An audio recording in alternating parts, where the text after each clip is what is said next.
Welcome to Haunted Voice Channel. Before we get started, just a quick reminder, there are minimal ads in this video. If you enjoy the content, please hit the like button and subscribe. It really helps me create more stories for you. Also, I'd love to know where you're from and what time you're watching. I hope you enjoy the stories, and thank you so much for tuning in. Now, let's get started. I've always considered myself a seasoned camper. I grew up in the Pacific Northwest, where the forests run wild, endless, and thick. The kind of place where you can lose yourself for days without seeing another human being. It was that solitude I craved when I planned this last trip. No distractions, just me, the trees, and a weekend of hiking. The spot I chose was deep in the Olympic National Park, a remote corner of it that most people avoid due to its rugged terrain and lack of marked trails. That was exactly what appealed to me. I didn't want any noise, any people, just pure wilderness. The drive to the trailhead took most of the day, and by the time I started my hike, the sun was already sinking low in the sky. The air was thick with the smell of pine and damp earth, and I felt at peace, more relaxed than I had in months. I set up camp by a small creek just before dark, the sound of the water soothing as I lit a fire and settled in for the night. But the peace didn't last. It was around midnight when I first heard the sound. A faint rustling, barely noticeable over the crackle of the fire. At first I brushed it off as the wind or some small animal scurrying through the underbrush, but then it came again, louder this time, like footsteps. Slow, deliberate, circling the camp. I sat up, my pulse quickening. The fire was low now, casting weak flickers of light across the trees, and beyond that, just blackness. My flashlight lay next to me, so I grabbed it, shining the beam into the forest. Nothing, just trees and shadows, and I told myself it was a deer or maybe a raccoon. But deep down, something didn't feel right. The footsteps, if that's what they were too heavy, too methodical. They didn't belong to an animal. I stayed awake for hours listening, but the sound didn't return. Eventually, I drifted into an uneasy sleep, but the feeling of being watched lingered. The next day, I decided to push deeper into the forest, hoping the hike would clear my head. I packed up my gear and started moving just as the sun broke through the trees. The trail was rough, barely a path at all, and I had to bushwhack through dense ferns and fallen logs to make any progress. But the deeper I went, the more uneasy I felt. It was subtle at first, a sense that the forest was too quiet. No birds, no insects, just the soft crunch of my boots on the forest floor. But then, as the day wore on, I began to notice something else, shapes, in my peripheral vision. Dark figures darting between the trees just out of sight. Every time I turned my head, they were gone. But I could feel them, watching. I tried to rationalize it. I was alone in the woods, my mind playing tricks on me. The isolation was getting to me, but the feeling of being watched, of being followed, grew stronger with each step. By late afternoon, I stumbled upon something I couldn't explain. In a small clearing, there were markings on the trees, deep gashes carved into the bark, as if something had clawed at them. The marks were old, but the size and the height of them sent a chill down my spine. They were too large to be from any animal in these woods.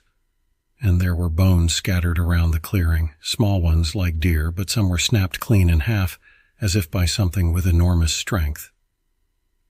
I didn't stay long in that clearing. I pressed on, faster now, the feeling of eyes on my back growing unbearable. The light was starting to fade again, and I knew I needed to find a spot to camp for the night. I settled near a rocky outcrop where I'd have my back to something solid and quickly built a fire. As the night deepened, the forest seemed to close in around me. The fire was bright, but beyond its light, the trees were nothing but looming shadows. And then, just like the night before, the sound started again. Footsteps, slow, deliberate, moving through the trees around me. I stood up, flashlight in hand, scanning the darkness. The beam cut through the trees, but there was nothing there. Still, the footsteps circled the camp, closer now. I called out, "Who's there?" No answer, just the steady crunch of leaves and twigs underfoot. I backed toward the fire, my heart pounding, and that's when I saw it. Just beyond the light of the fire, something was standing between the trees. At first, I thought it was a person, tall and still, but as I focused, I realized it wasn't right. Its shape was wrong. Too tall, too thin, its limbs unnaturally long, its skin pale and stretched taut over bones that jutted out at odd angles. I couldn't see its face, but I didn't want to. Every instinct in my body screamed to run, but my legs wouldn't move. It stood there, motionless, watching me, its head tilted at an unnatural angle like it was studying me. The fire crackled beside me, but I couldn't take my eyes off the thing. And then it moved, not like a person would, but in a series of jerky, unnatural movements, almost like it was glitching, snapping closer with every twitch. My breath caught in my throat, and finally, my body listened. I bolted, grabbing only my backpack, and ran into the night. I don't remember how long I ran, only that the sound of footsteps followed me the entire time. Not running, just walking. Slowly, as if whatever it was knew I couldn't escape. By the time I found my way to the nearest trailhead, the sun was just beginning to rise, casting long shadows across the forest floor. I stumbled out onto the dirt road, gasping for breath, and that's when I saw him, a park ranger standing by his truck. I collapsed at his feet, trying to explain what I had seen, but the words tumbled out in a panicked mess. The ranger's face remained stoic as he listened, but when I mentioned the figure, his expression changed, a flicker of recognition, of fear. "You're lucky," he said quietly when I finished. "Most people who see it don't make it out."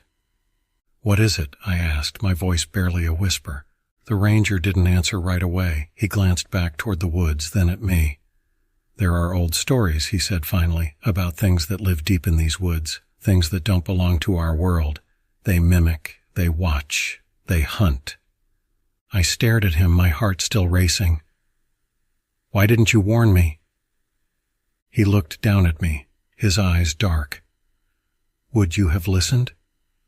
Before I could respond, he helped me into his truck and we drove away, the forest shrinking behind us. But as we turned the corner and the trees faded from view, I swore I saw it again, standing at the edge of the road, watching me. And even now, weeks later, I still feel its eyes on me. Every night, in my dreams, in the shadows outside my window, it's waiting. I don't know why I agreed to it. Maybe it was the excitement in my friend Jason's voice, or maybe I just needed a break from the monotony of my life. Either way, when he suggested a weekend camping trip to a place he called the Cauldron, I didn't hesitate. It wasn't marked on any map, Jason told me, but it was known among a select group of survivalists and adventure seekers. It was this secluded valley deep in the woods, surrounded by steep cliffs, with a narrow path leading in and out. Supposedly, the place was magical, beautiful, untouched by time. Jason had only been once, years ago, but it left such an impression that he couldn't stop talking about it. The name alone should have been enough to set off warning bells, but I just shrugged it off. I was up for an adventure, after all. We left early on a Friday morning, hiking deep into a stretch of forest that few people dared to explore. The first few hours were typical. Nothing but the sound of our boots crunching against the forest floor and the occasional bird calling overhead. But as we got deeper, the air started to change. It was subtle at first, like a pressure building in the atmosphere. I could feel it in my chest, a tightness that wasn't quite normal.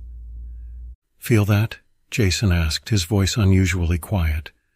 "Yeah," I replied, glancing around. The trees were different here, taller, older. Their bark gnarled and twisted like something out of an ancient painting.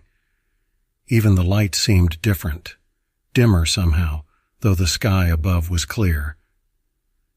"We're close," he said, smiling in a way that didn't reach his eyes. By the time we reached the cauldron, the light was fading and the air had taken on a strange chill. The valley was as secluded as Jason had promised, surrounded by towering cliffs and thick forest. But there was something off about it. The silence was too deep, No birds, no insects, not even the rustle of leaves in the wind. We set up camp near a small clearing just close enough to the cliff walls to give us some shelter, but far enough from the trees to keep a clear line of sight. As we gathered firewood, I couldn't shake the feeling that we were being watched. I kept glancing over my shoulder, expecting to see someone, or something, lurking at the edge of the woods. But there was nothing.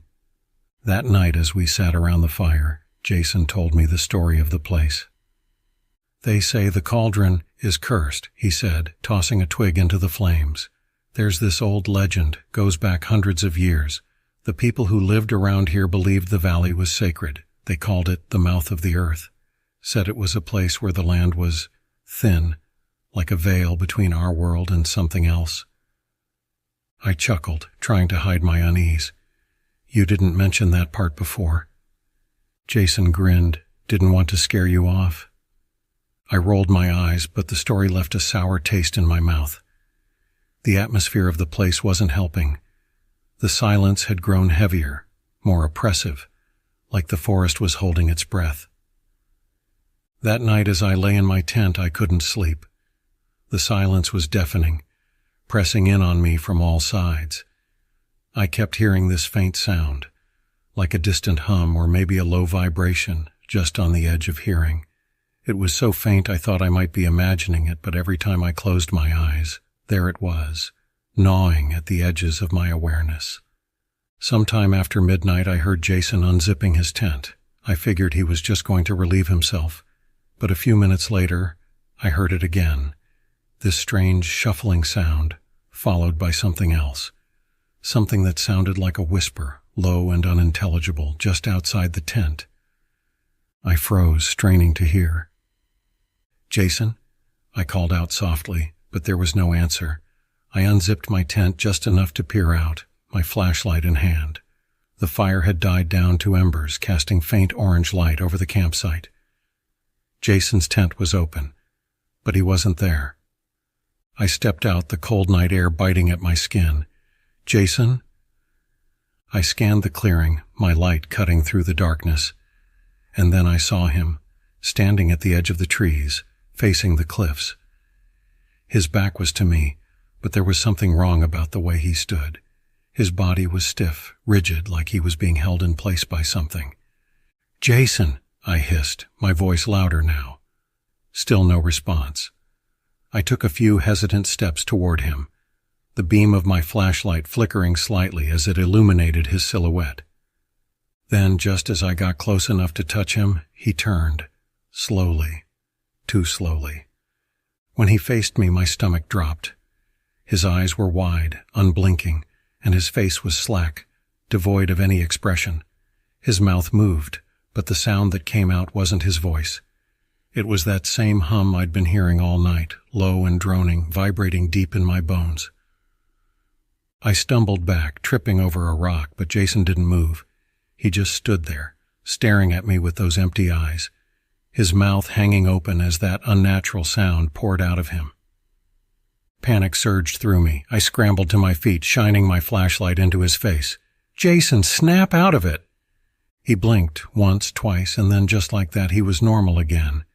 He shook his head, his expression dazed, confused. "What the hell?" he muttered, rubbing his eyes. "What's going on?" "You were—" I stopped, unsure how to explain what I'd just seen. "You were standing out here, staring at the cliffs. You didn't respond when I called you." Jason looked at me like I was crazy. I was asleep. I don't remember any of that. We both stood there in silence for a long time, neither of us knowing what to say. Finally, Jason just shook his head. "Must have been sleepwalking or something. Let's get back to the tents." But I didn't sleep that night. I kept hearing that hum, now louder, like it was coming from inside my head, and every time I closed my eyes, I saw Jason's face, blank and hollow, his mouth hanging open as that sound poured out of him. The next day, I insisted we leave. Jason didn't argue. He looked just as shaken as I felt. We packed up and hiked out as fast as we could, barely speaking the whole way. But as we left the cauldron, I couldn't shake the feeling that something was still with us, watching from the shadows, waiting for us to come back. I haven't heard from Jason since. He's gone dark on social media, stopped answering his phone. Part of me wants to go check on him, but another part, the smarter part, knows better. Whatever happened in the cauldron, it didn't stay there. And I think, no, I know it's still waiting for me to return. It started as a simple camping trip. Just me, my best friend Jake, and the vast sprawling woods stretching out before us. We'd done this a few times before, camping trips deep into the forest where we could forget about the noise of the city and disconnect for a few days. There was something about the isolation that was freeing. We picked a spot far off the beaten path, deep into the forest, where even the birds seemed quieter, like the world was holding its breath. The sun was setting as we set up camp, painting the sky in deep reds and purples that melted into the looming silhouettes of the trees. Jake and I joked about ghost stories, trying to creep each other out. The truth was, I never put much stock in that kind of thing, but out here in the fading light, everything felt different. The trees were tall and gnarled, their branches twisting like skeletal hands. Shadows stretched unnaturally long across the forest floor, and every little sound seemed magnified. We built a fire, its crackling the only thing keeping the silence at bay, and settled in for the night. That's when things started to feel off. It was subtle at first, a rustling sound, just beyond the fire's light, in the underbrush. Not unusual. Wildlife is everywhere out here. But this rustling was steady, deliberate, like something was watching, pacing just out of view. Jake must have noticed too, because he grew quiet, his eyes scanning the darkness. "You hear that?" he asked, his voice low. I nodded, straining my ears to catch the sound again. But it was gone, replaced by the chirping of crickets and the occasional crack of wood in the fire. "Probably a deer," I muttered, trying to shake off the creeping unease. But it wasn't a deer. As the night deepened, so did the strange occurrences. Every so often I'd catch something in the corner of my eye, a flicker of movement between the trees, too fast to focus on. I told myself it was just the shadows playing tricks on me, but my heart rate was starting to quicken. The forest was growing unnervingly still. The wind had died down, and even the crickets seemed quieter. The fire's glow felt like a fragile barrier between us and the dark. Then came the smell. A rancid metallic stench wafted in from somewhere beyond the campsite, so thick and pungent that it made my stomach turn. It wasn't the smell of decay. It was sharper, more acrid, like burning meat mixed with copper. "Jake, you smell that?" I asked, covering my nose. He nodded, looking around nervously. Maybe something died out there. But it didn't smell like any dead animal I'd ever encountered. It smelled wrong. We decided to call it a night, hoping sleep would put our minds at ease. I crawled into my tent, but sleep wouldn't come. Every time I closed my eyes, I felt like something was watching us, something just out of sight, waiting. The sound of the forest was deafening in its absence. No rustling leaves, no chirping insects, nothing but the occasional crackle from the fire outside. And then I heard it, a voice, soft, barely audible but unmistakable. It was Jake's voice, coming from just outside my tent. "Come out here, I need your help," he whispered. I froze. My heart pounded in my chest as I strained to listen. The voice sounded off, distorted, like it was coming through a broken radio. But it was Jake's voice. No mistaking that. "Jake," I whispered back. "What's going on?" There was a long pause, and then, "Come outside. I'm hurt." My gut twisted. Something was wrong. Something was very wrong. I unzipped my tent just a few inches, peeking out, expecting to see Jake standing there. But the fire was still burning low, casting flickering light on the empty clearing. Jake wasn't there. Panic gripped me. I scrambled out of my tent and hurried to his, yanking open the flap. Jake was inside, fast asleep, his face calm, his breath slow and even. I backed away, confusion flooding my mind. What the hell? My heart hammered against my ribs as I stood there, staring down at him. Had I imagined the voice? No. I heard it. I know I did. That's when I saw it. Movement at the edge of the trees. Something tall, hunched over, just beyond the fire's reach. My breath caught in my throat as I tried to focus, but the thing was gone, swallowed by the darkness as soon as I spotted it. I blinked, rubbing my eyes. The voice came again. Help me. This time it wasn't Jake's voice, it was mine. The blood drained from my face. My legs felt weak, like they might give out at any moment.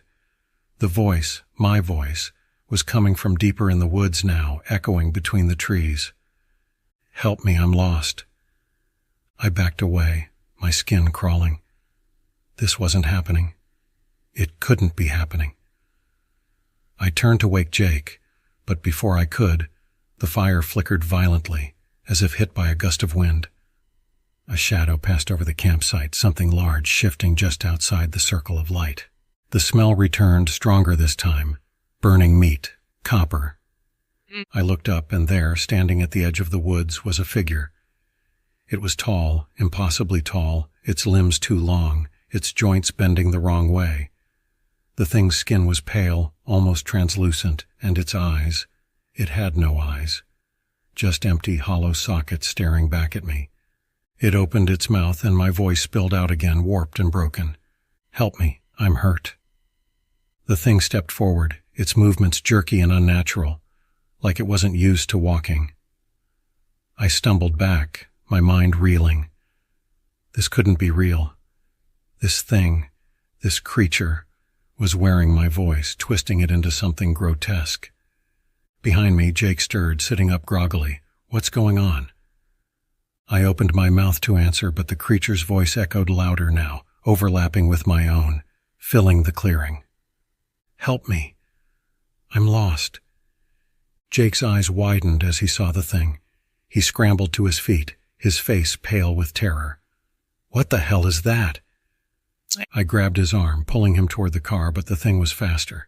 It moved in jerking bursts, its limbs contorting as it closed the distance.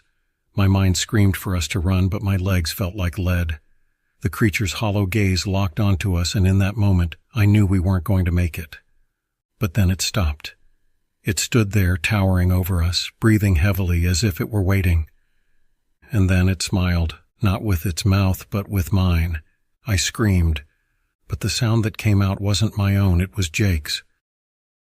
I've always preferred camping alone. There's a sense of freedom in it, being completely on your own, surrounded by nothing but the quiet of the forest. People never really understood why I did it, but they didn't have to. The solitude, the isolation, the simplicity of it all, those were my reasons. I had planned this particular trip for months, a solo hike through the dense wilderness of the Adirondacks.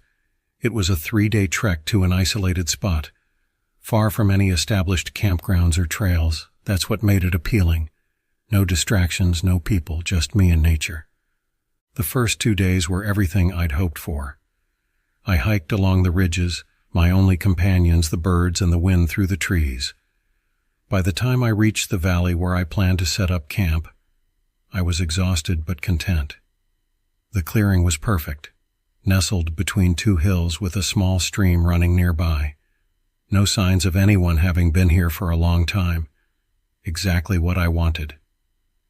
I pitched my tent as the sun started to set, casting long shadows through the pines. The air was crisp, the smell of pine needles and damp earth filling my lungs. I set up a small fire and settled in, watching the stars blink to life above me. For the first few hours, it was peaceful, the kind of quiet that wraps around you like a blanket, making the world feel distant. I leaned back, staring up at the night sky, the crackling of the fire the only sound. That's when I heard it. A rustle in the trees just outside the ring of firelight. I sat up, my senses sharpening. It was probably an animal, I told myself. This deep in the woods, it could be anything. A deer, a raccoon, maybe even a bear. But the rustling didn't stop. It moved slowly, circling the camp just beyond the reach of the fire's glow. I grabbed my flashlight and pointed it toward the trees. The beam cut through the darkness, but all I saw were the trunks of trees and the tangled underbrush. The rustling stopped. I told myself it was nothing. The forest is full of sounds at night, and my mind was just playing tricks on me. Still, there was an unease that I couldn't shake. I added more wood to the fire, letting the flames grow higher, and sat closer to the warmth. A few hours passed, and I started to relax again. The fire was burning low, and I was just about to call it a night when I heard it again. This time it wasn't just a rustle, it was a voice. Faint, barely audible over the sound of the crackling fire, but unmistakable. A single word whispered from the darkness. Help.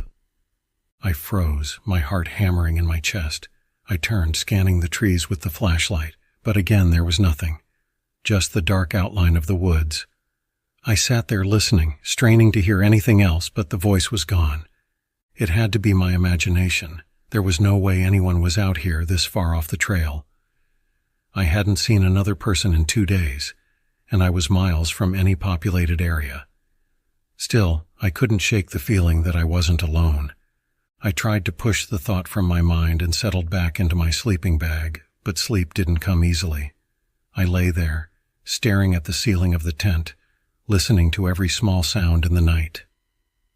Eventually, exhaustion overtook me, and I drifted off into a fitful sleep. I woke up in the middle of the night, heart pounding. I didn't know what had woken me at first, until I heard it again. The voice. Help. This time it was closer, clearer. A man's voice, hoarse and desperate, calling from just outside my tent. I shot up, fumbling for my flashlight, my heart racing. I unzipped the tent and shined the light into the darkness. But there was nothing, no one, just the trees, silent and still. I called out, my voice shaky. Hello? Is someone out there? No response. Just the deafening quiet of the forest. I stepped out of the tent, flashlight in one hand, the other gripping the knife I always kept with me. I scanned the perimeter of my camp, but there were no footprints, no signs that anyone had been there. The fire had died down to embers, casting faint, flickering shadows on the trees. Help me. The voice was right behind me now, so close I could feel the breath on the back of my neck. I spun around, my heart in my throat, but there was no one there. My flashlight beam swung wildly through the trees, searching, but finding nothing. Panic set in. I backed toward the fire, my knife raised, the light darting from tree to tree. The voice kept calling, circling around me, always just out of sight. Help me. I was alone, or at least I thought I was. The voice grew louder, more insistent. It echoed through the woods, bouncing off the trees, as if there were a dozen voices now, all whispering the same plea. I couldn't take it anymore. I packed up my gear as fast as I could, my hands shaking, my breath coming in short, ragged bursts. The voice didn't stop.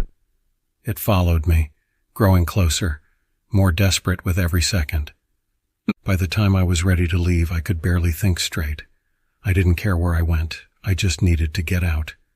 I grabbed my pack, snuffed out the fire, and started running, flashlight bobbing in the darkness, the voice still echoing behind me. I ran through the woods for what felt like hours, tripping over roots and rocks, branches tearing at my clothes. I didn't stop until I was miles from the campsite, the sky beginning to lighten with the first hints of dawn. Only then did the voice finally stop. I made it back to the trailhead by noon, exhausted, filthy, and shaken to my core. I didn't tell anyone what happened. How could I? Who would believe me? But I can still hear it sometimes late at night when I'm lying in bed. That voice, whispering from the darkness. Help me. It started like any other camping trip, just me, the fresh air, and the stillness of the forest. I was seeking solitude, a break from the stress of city life. I'd heard of the isolated forest deep in the heart of nowhere, miles away from the nearest sign of civilization. It was supposed to be perfect, a place where silence reigned, and the only company was the towering pines and whispering winds. The drive there was uneventful, but as I entered the dense forest, the road narrowed and the trees seemed to lean closer, almost too close. The weight of isolation pressed down on me, and I realized just how alone I truly was. No cell service, no nearby hikers, nothing but nature's vast expanse. It was exactly what I thought I wanted. The first night was peaceful enough, just the crackling of my fire and the soft chirping of crickets. But somewhere in the early hours of the morning, I awoke to a sound. A distant, low growl, something deep and guttural that seemed to vibrate through the trees. I told myself it was probably just a wolf or a coyote. Nothing to be afraid of. Still, sleep didn't come easy after that. I kept hearing the noise, every hour or so, the same low echoing growl. Each time it was closer. The next day I decided to explore the forest, hoping to shake off the creeping unease that had settled over me. I wandered deep into the woods, following game trails and the flow of a nearby creek. It was then that I first noticed it. Something was off. The birds, which had been chirping earlier, fell silent. The wind had stopped. It was like the whole forest was holding its breath. That's when I saw it, just at the edge of my vision, a figure. It was tall, hunched over, moving strangely, its limbs too long, too thin. I blinked, and it was gone. Just a trick of the light, I told myself. I was tired, that's all. Still, the knot of dread in my stomach wouldn't loosen. By the time I got back to camp, the sun had dipped below the horizon, casting long, dark shadows through the trees. I rebuilt my fire, trying to ignore the nagging sense that I wasn't alone out here. The night was worse than the one before. As soon as the fire burned down to embers, I heard it again. Footsteps. Slow, deliberate, circling the perimeter of my camp. I strained my ears, barely breathing, hoping I was wrong. But the crunching of leaves and snapping of twigs continued, growing louder. I grabbed my flashlight and swung it around the camp, but the light did little to penetrate the thick darkness. The footsteps stopped. For a moment, the silence was suffocating. Then, out of the blackness, a piercing shriek filled the air. It was a sound I'd never heard before, like an animal in pain, but distorted, inhuman.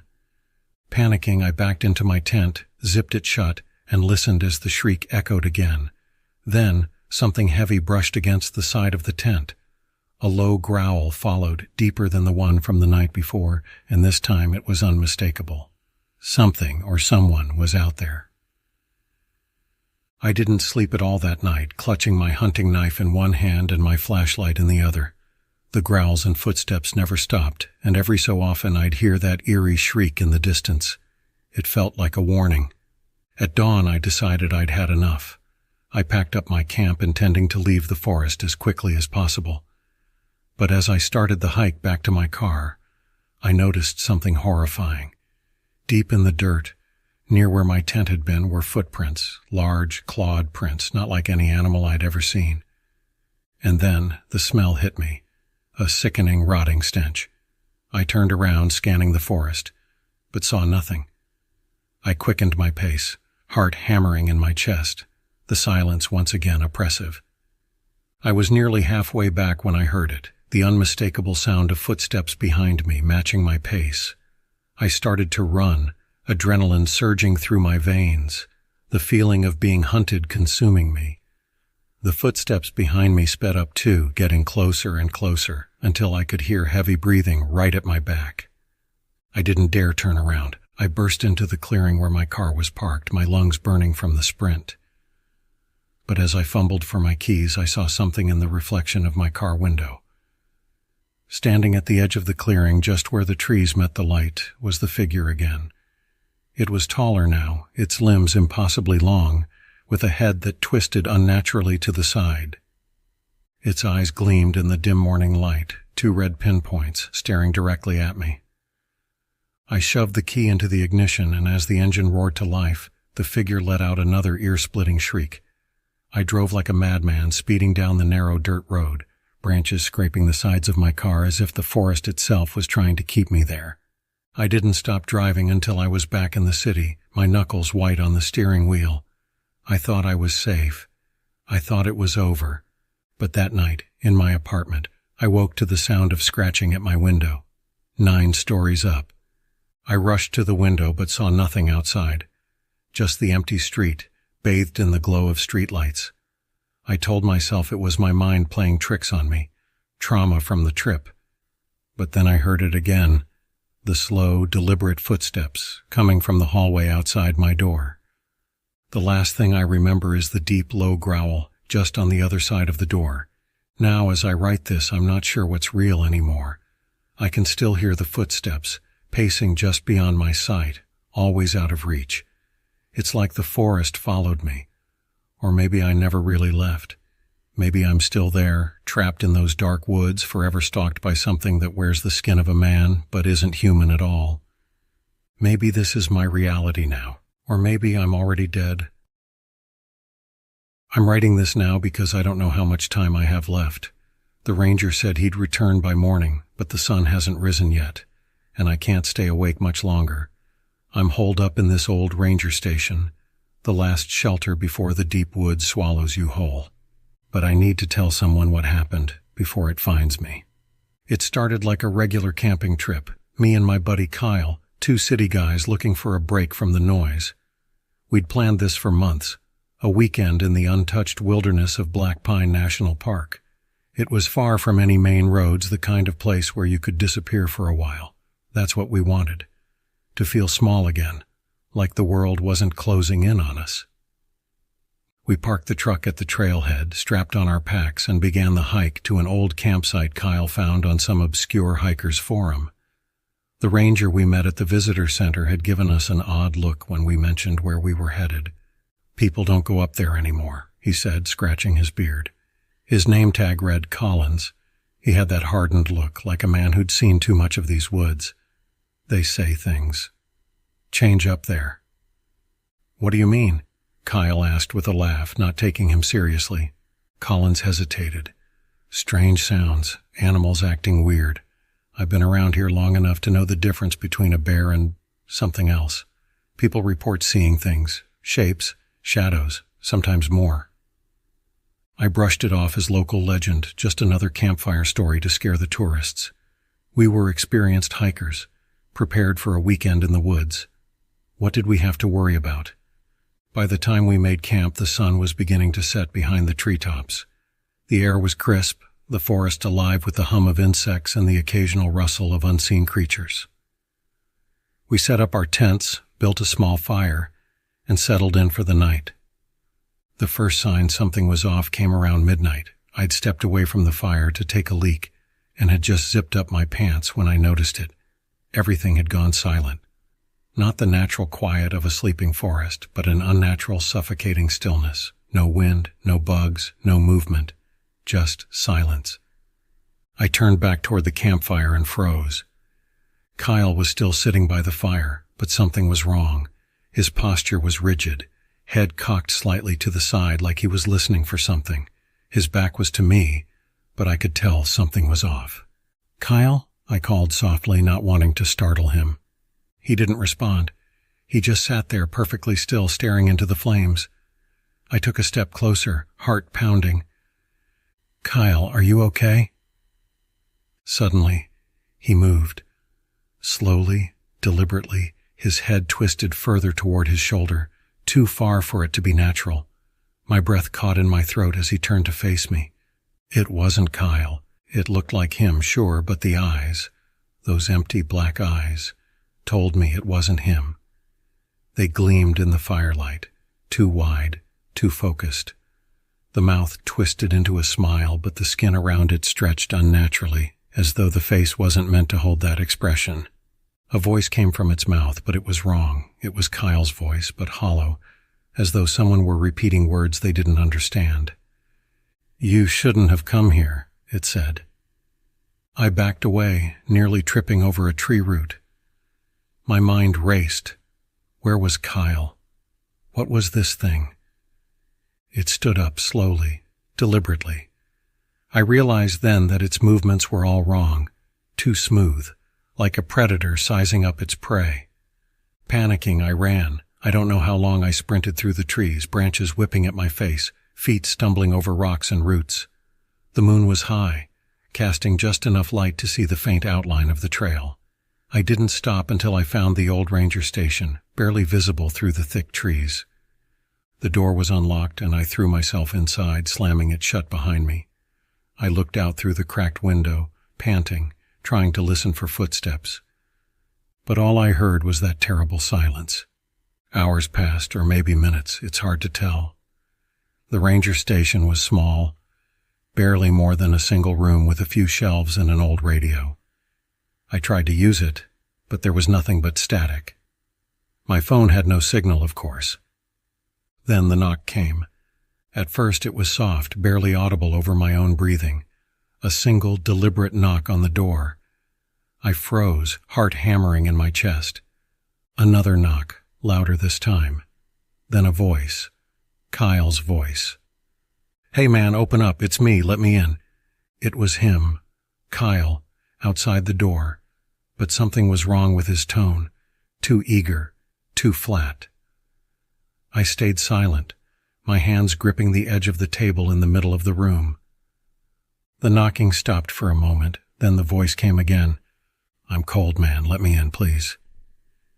It was the same tone, the same repetition of words, like it was trying to remember how to ask, how to sound human. I backed away from the door. Then came the scratching, soft at first, then more insistent, like something dragging its nails down the wood. I could hear the thing breathing now, heavy, labored breaths as it scratched at the door. The voice came again, this time more forceful. "Let me in." I didn't respond. I couldn't. I knew, somehow I knew, that whatever was out there, it wasn't Kyle. The scratching stopped, and for a brief moment, everything was silent again. I dared to hope it had left. And then, from behind me, I heard the door to the back room creak open. I turned slowly, my breath catching in my throat. There, standing in the doorway, was Kyle, or what used to be Kyle.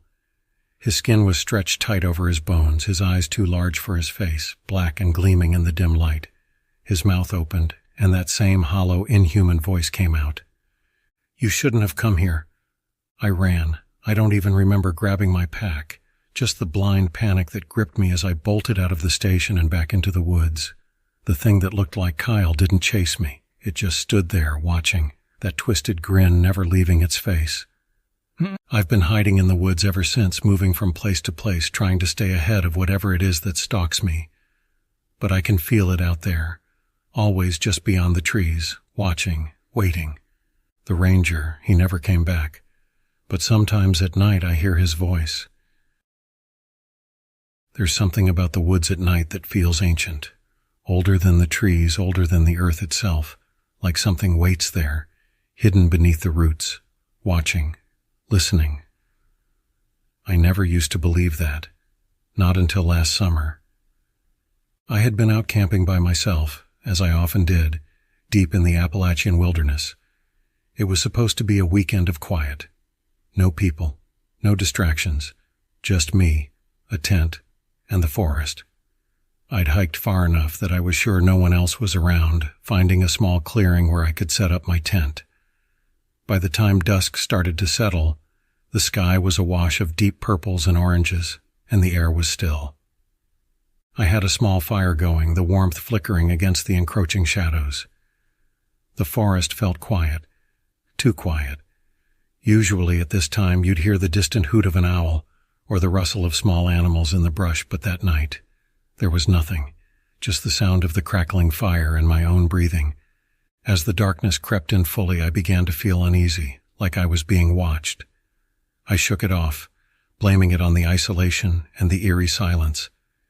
I'd been camping alone plenty of times, and knew that your mind could play tricks on you when it was just you in the dark. Still, I couldn't shake the feeling. That's when I first noticed it, just beyond the firelight in the trees, movement. Something subtle, a flicker in the shadows. My heart rate spiked, but I told myself it was probably just a deer or some other animal. I grabbed my flashlight and aimed it toward the edge of the clearing. The beam cut through the darkness, illuminating nothing but trees and underbrush. But then, as I scanned the light back and forth, something caught my eye, just for a second. a pair of glowing eyes reflecting the light back at me from between the trees. I froze. The eyes were too high to belong to any normal animal, too far apart. I swallowed hard and called out, "Hello?" No response. The eyes blinked once and vanished. The fire crackled, and the wind seemed to pick up, rustling the leaves. I stared into the woods for what felt like an eternity, my skin crawling, every instinct screaming at me to run, but I forced myself to stay put. It was probably just a trick of the light, I told myself, trying to calm the rising panic in my chest. But then, from deep within the trees, I heard it. A voice. At first it was faint, so faint that I thought I was imagining it. But as I strained to listen, it grew clearer. Help me. It was a woman's voice, soft and trembling like she was lost or hurt. "Help me," she called again, her voice cutting through the night like a blade. My pulse quickened. I wasn't alone. Someone else was out here, maybe in trouble. I grabbed my flashlight, stood up and called back, "Where are you?" For a moment there was silence. Then, from the same direction, the voice responded, "Please, help." It sounded closer now, but still distant. My mind raced. I had hiked miles into the wilderness, and it didn't make sense for someone else to be out here, especially this late. But the voice, it was unmistakable. It had that desperate edge, like someone clinging to their last hope. I hesitated, glancing around the campsite. Every fiber of my being told me to stay put, but I couldn't just ignore it. What if someone really was out there, injured and alone? "Okay, I'm coming," I called, my voice shaking despite my best efforts to sound confident. I stepped beyond the firelight, the beam of my flashlight sweeping through the trees. The voice didn't come again, but I kept walking, my footsteps crunching against the dry leaves and twigs underfoot. The deeper I went into the woods, the colder it got. The air felt heavy, oppressive, and the trees seemed to loom closer together, their twisted branches forming a tangled canopy overhead. "Hello?" I called again, my voice barely more than a whisper now. Nothing. Only silence. I took a few more steps and stopped dead. There, ahead of me, just visible in the faint glow of my flashlight, was a figure. It was a woman, at least it looked like a woman. She was standing motionless between the trees, her back to me, her long dark hair hanging down, tangled and matted. Her clothes were torn, ragged, and she stood unnaturally still, not swaying, not shifting, just still. "Hey," I called softly. "Are you okay?" She didn't respond. My heart pounded in my ears and a chill ran down my spine. Something was wrong. Very wrong. Every instinct screamed at me to turn back, but my legs felt locked in place. The woman's head twitched slightly, like she had heard me, but was unsure whether to respond. I took a cautious step closer, my flashlight shaking in my grip. "Do you need help?" I asked again, my voice barely steady. Then she moved. Not slowly, not turning around like a normal person. She snapped into motion, her head jerking to the side in a way that no human neck should ever move. It was fast, too fast, and suddenly I could see her face, or what was left of it. Her skin was stretched too tight, her eyes too wide and glassy, and her mouth hung open in a grotesque grin, the corners of her lips cracked and bleeding. She didn't look alive. She didn't look human. And then she spoke again. Her voice no longer soft or pleading, but harsh, broken. "Help me." I stumbled back, the flashlight slipping from my grasp and clattering to the ground. The light spun wildly, casting long shadows as the woman, or whatever she was, began to walk toward me, her limbs jerking unnaturally with every step. I turned and ran. Branches whipped at my face as I tore through the undergrowth, my breath ragged and desperate. Behind me I could hear her, the crunch of leaves, the snapping of twigs, too fast, too close. Her voice followed me, that same guttural mocking tone, calling out over and over, "Help me, help me." I burst back into the clearing, the fire still burning low. I didn't stop. I grabbed my pack and ran, leaving everything else behind. The trail out of the woods seemed endless, twisting and turning as the darkness swallowed me whole. Finally, after what felt like hours, I broke through the edge of the forest, gasping for air as I stumbled back to my car. I didn't look back. I couldn't. I drove all night, the image of that twisted face burned into my mind, her voice echoing in my ears. I never went back to those woods. And I never will. Because whatever I saw out there, whatever was pretending to be human, is still out there, waiting. I've been camping for years, ever since I was a kid. I love the wilderness, the fresh air, the solitude, the peace you can't find anywhere else. It's always been my way of escaping the noise of life, but after what happened on my last trip, I'll never go into the woods alone again. I had planned a solo camping trip, something I'd done a dozen times before without a problem. There was a remote lake about 10 miles deep into the national forest that I'd heard was perfect for fishing, but few people ever made the hike out there. It sounded like the perfect getaway. The trail was longer than I expected, winding through dense patches of forest, the path nearly disappearing at points. I had to use my map and compass more than once to make sure I wasn't lost. But the quiet, the sheer isolation, was worth it. I didn't see another soul the entire hike. When I reached the lake, it was everything I'd hoped for. Clear, still water reflecting the deep blue sky and the towering pines surrounding it. I set up camp by the shoreline, got a fire going, and spent the afternoon fishing in blissful silence. The only sounds were the occasional splash of fish jumping and the wind rustling through the trees. As the sun began to set, turning the sky a fiery orange, I noticed something odd. Across the lake, maybe 100 yards away, there was movement between the trees. I couldn't see it clearly, but there was definitely someone or something out there. At first I figured it was another camper, though I hadn't seen anyone else on the trail. Still, it wasn't unheard of for people to come out here. I raised my hand, waving to whoever it was, but there was no response. The figure stopped moving for a moment, just standing there at the edge of the tree line, barely visible in the fading light. I felt a strange chill creep up my spine. Maybe they hadn't seen me. I didn't think much of it at first and went back to tending the fire, figuring they'd keep their distance if they knew I was here. But that sense of unease didn't go away. Something about the way the figure had moved, slow, almost unnatural, stuck with me, and the way they had stopped and just stared. By the time the stars came out, the figure had disappeared.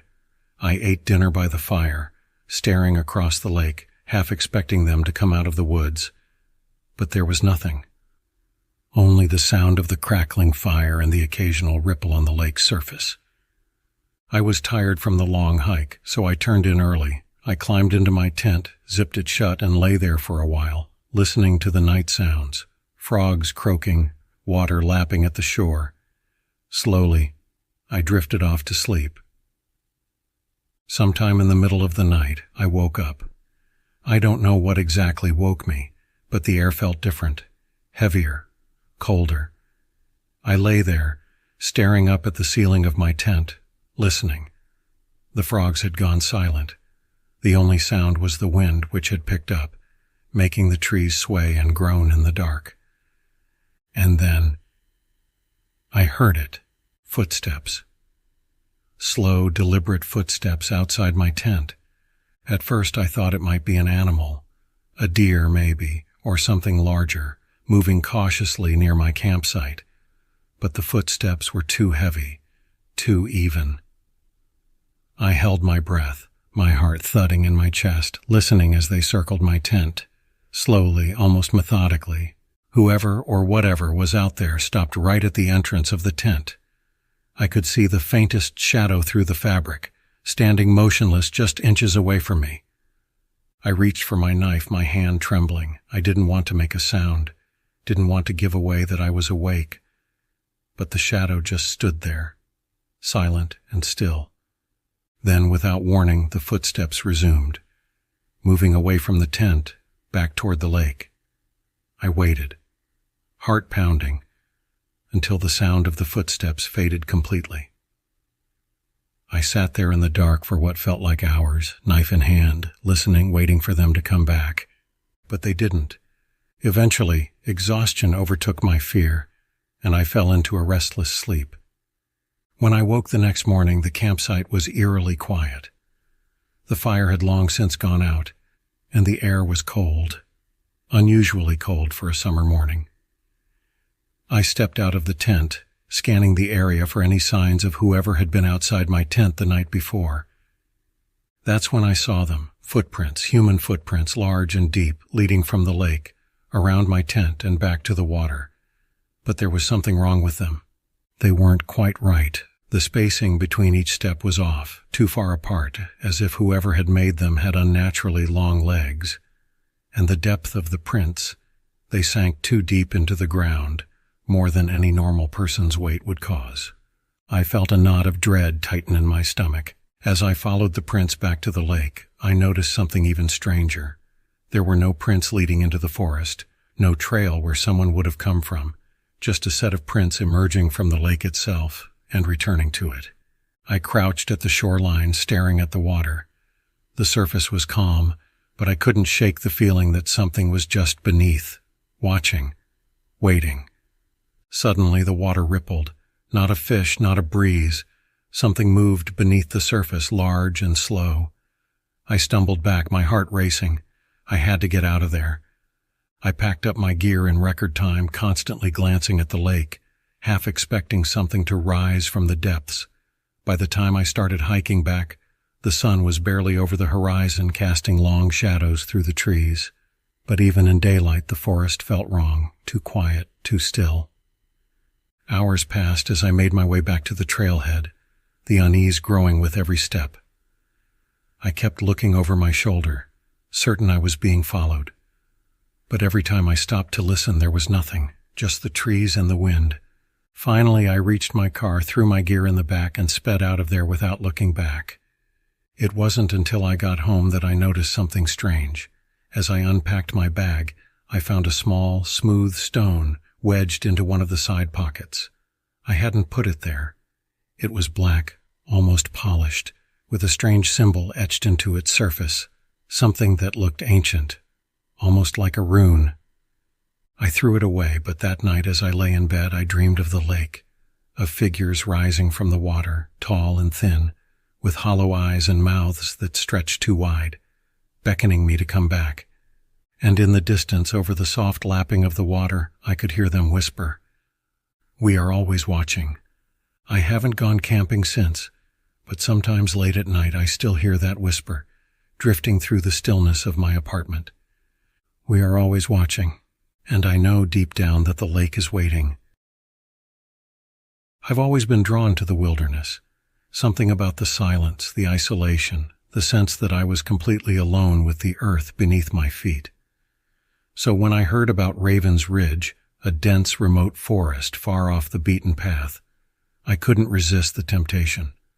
There were rumors about the place, legends passed around by locals, stories about strange sightings and eerie disappearances, but I never put much stock in local folklore. I figured they were just trying to keep people like me out. I set out for Raven's Ridge on a chilly autumn afternoon, the sky overcast and the wind biting at my cheeks. The trailhead wasn't easy to find, and after a couple of hours of driving down winding, forgotten roads, I finally arrived at a gravel lot with a faded wooden sign that read, "Raven's Ridge, trail closed." The sign looked ancient, like no one had bothered to replace it in decades. I figured it was just for liability purposes. Who actually closes a forest? With my pack slung over my shoulder, I started up the trail. The woods here were unlike any I'd seen before. Towering pines that seemed to stretch endlessly upward, their branches thick with dark green needles that blocked out most of the sky.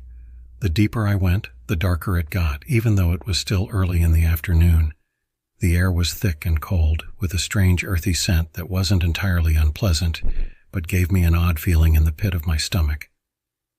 By the time I set up camp, the sun had dipped low behind the trees, casting long shadows across the forest floor. I found a small clearing next to a creek and built a fire, the flames dancing as the sky dimmed to a dusky purple. As I sat there, I couldn't shake the feeling that something was off. It wasn't the usual unease that comes with being alone in the woods. This was something deeper, something primal. The silence wasn't the peaceful kind you get used to out in nature. It was oppressive, like the whole forest was holding its breath. I kept telling myself it was just nerves. I'd been camping alone plenty of times, and the mind plays tricks when you're out here by yourself. But then I heard it.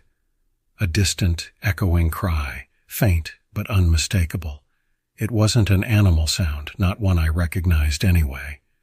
It was almost human, but warped, like someone screaming underwater. I stood up, peering into the darkness beyond the firelight, straining my ears to listen. The cry came again, closer this time. My hand instinctively went to the knife on my belt, and I grabbed my flashlight, shining it into the trees. The beam cut through the darkness, but there was nothing there. No movement, no glowing eyes reflecting back at me. Just trees. I told myself it was nothing, just the wind or a far-off animal, but that uneasy feeling in my gut only grew. The cry came again, this time from the opposite direction, deeper in the woods.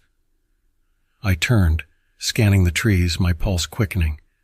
Something about it wasn't right. It sounded like it was circling me, moving too fast for anything on 2 legs, or 4. I tried to shake it off. I wasn't going to let some weird noise ruin my trip. I sat back down, trying to focus on the fire, but my mind was racing.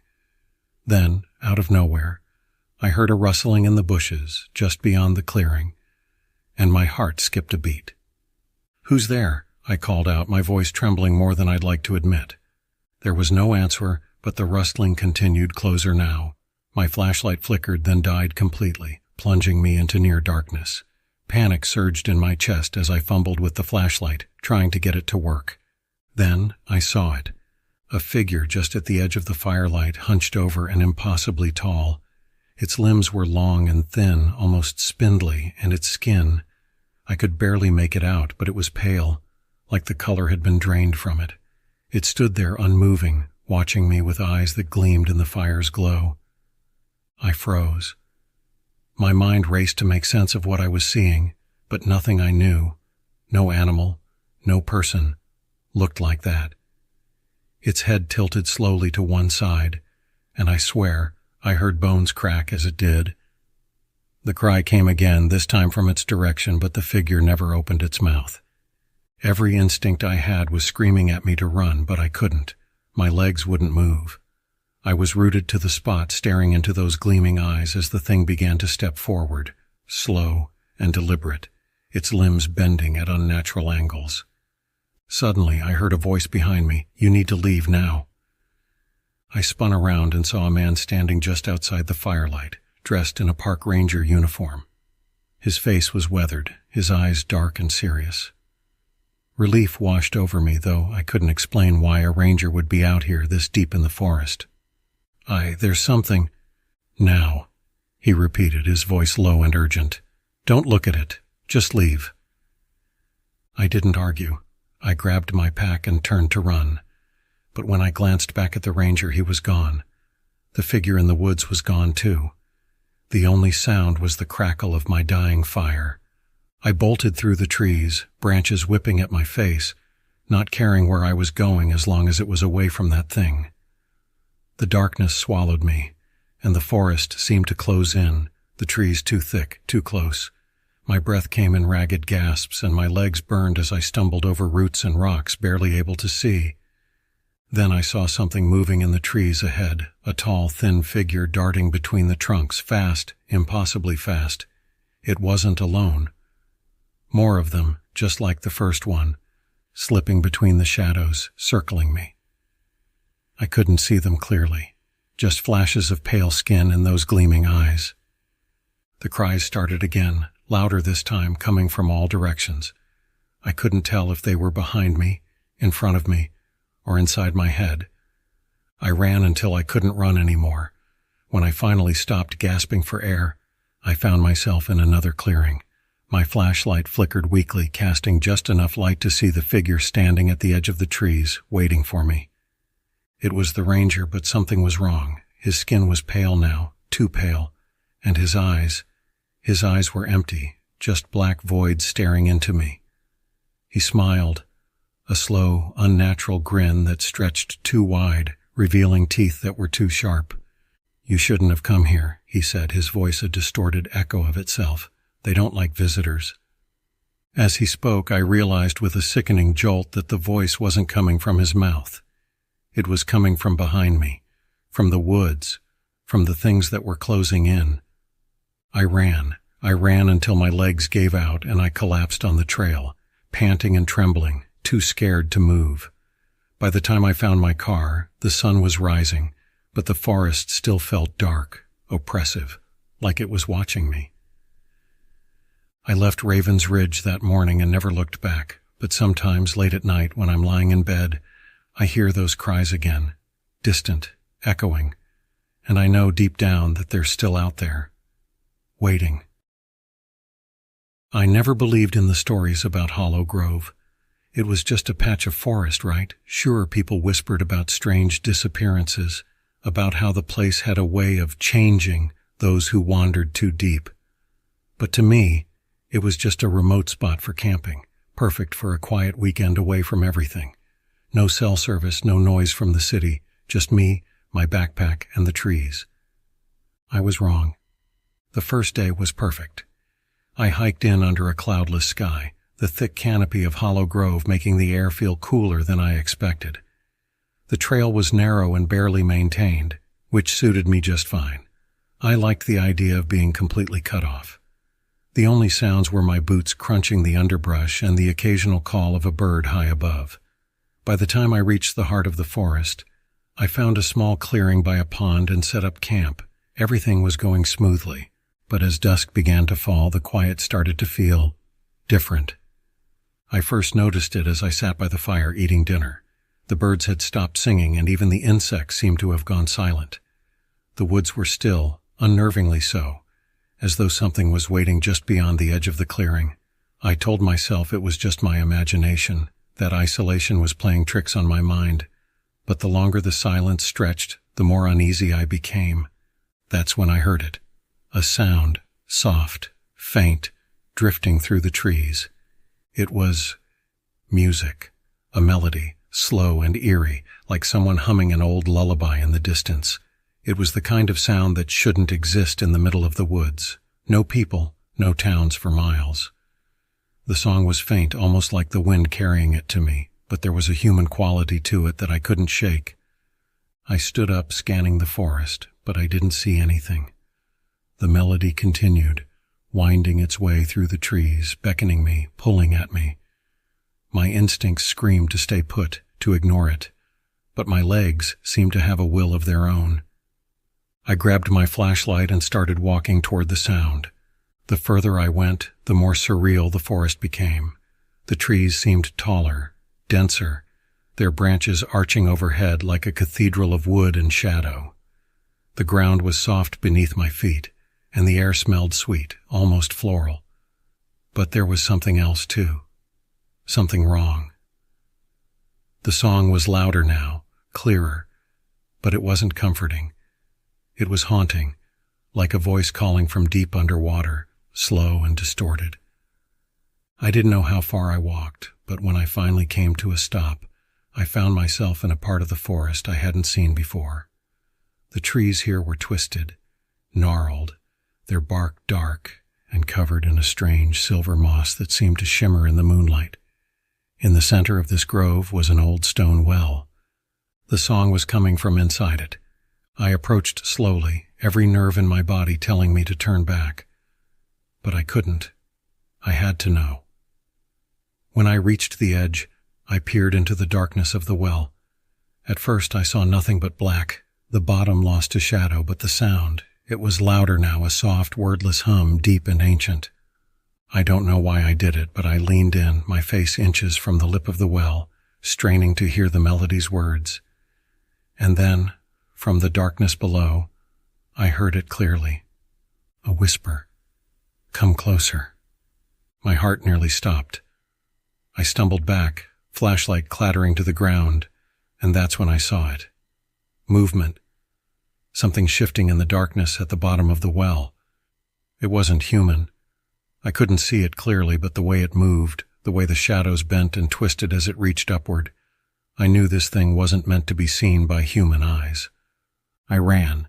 I sprinted back through the woods, branches tearing at my arms and legs, the hum from the well chasing me, growing louder, more frantic.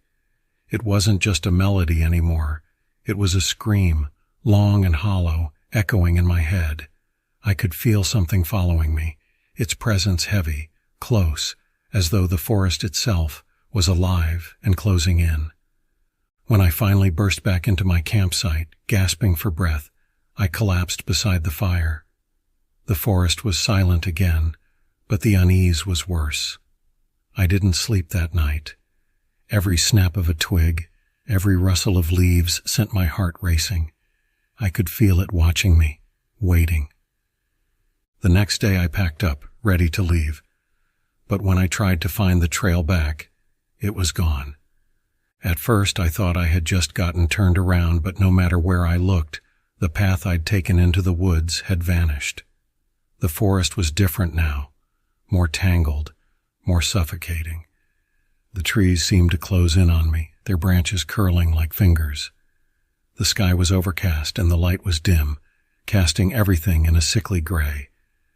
I tried to retrace my steps, but every turn seemed to lead me deeper into the woods, and always, just at the edge of hearing, was the melody. That cursed, haunting melody. By midday I found myself back at the well. I don't know how, but I was sure I hadn't been walking in circles. The forest was playing tricks on me, leading me back here. The stone well loomed in the center of the grove, its surface slick with that strange silver moss. The air was thick, heavy with the smell of damp earth and something sweeter, more cloying. The song was back, faint but unmistakable, coming from the well's depths. I wanted to run, but my legs wouldn't move. Instead, I found myself stepping forward, drawn to the well like before. My mind screamed for me to stop, but something else, something stronger, was pulling me toward it. And then I saw them, figures. Pale, thin figures standing just beyond the trees, their eyes dark and hollow. Their faces were gaunt, stretched, their skin clinging tightly to their bones. They didn't move, just stood there watching, as though waiting for something. Their mouths hung open, and the song, the terrible, mournful song, was coming from them. I backed away, heart pounding, but before I could run, a hand reached out from the well. It was pale, sickly, with fingers too long and too many joints. It grabbed my wrist with a strength that belied its fragile appearance, and the song filled my head, drowning out all thought. "Come closer," the voice from the well whispered again, but now I understood. It wasn't asking me, it was commanding. I yanked my arm free, falling backward as the hand retreated into the well. The figures in the trees swayed, their mouths still open, still singing, and as I scrambled to my feet, I ran, blindly crashing through the woods. I didn't care where I was going, I just needed to escape. When I finally broke free from the forest, stumbling onto a road, the song was gone. The figures, the well, the twisted trees, they were behind me, somewhere in the heart of Hollow Grove. But the song never left my mind. It still haunts me every night when I close my eyes. That melody, that voice from the well, it's waiting. It wants me to return.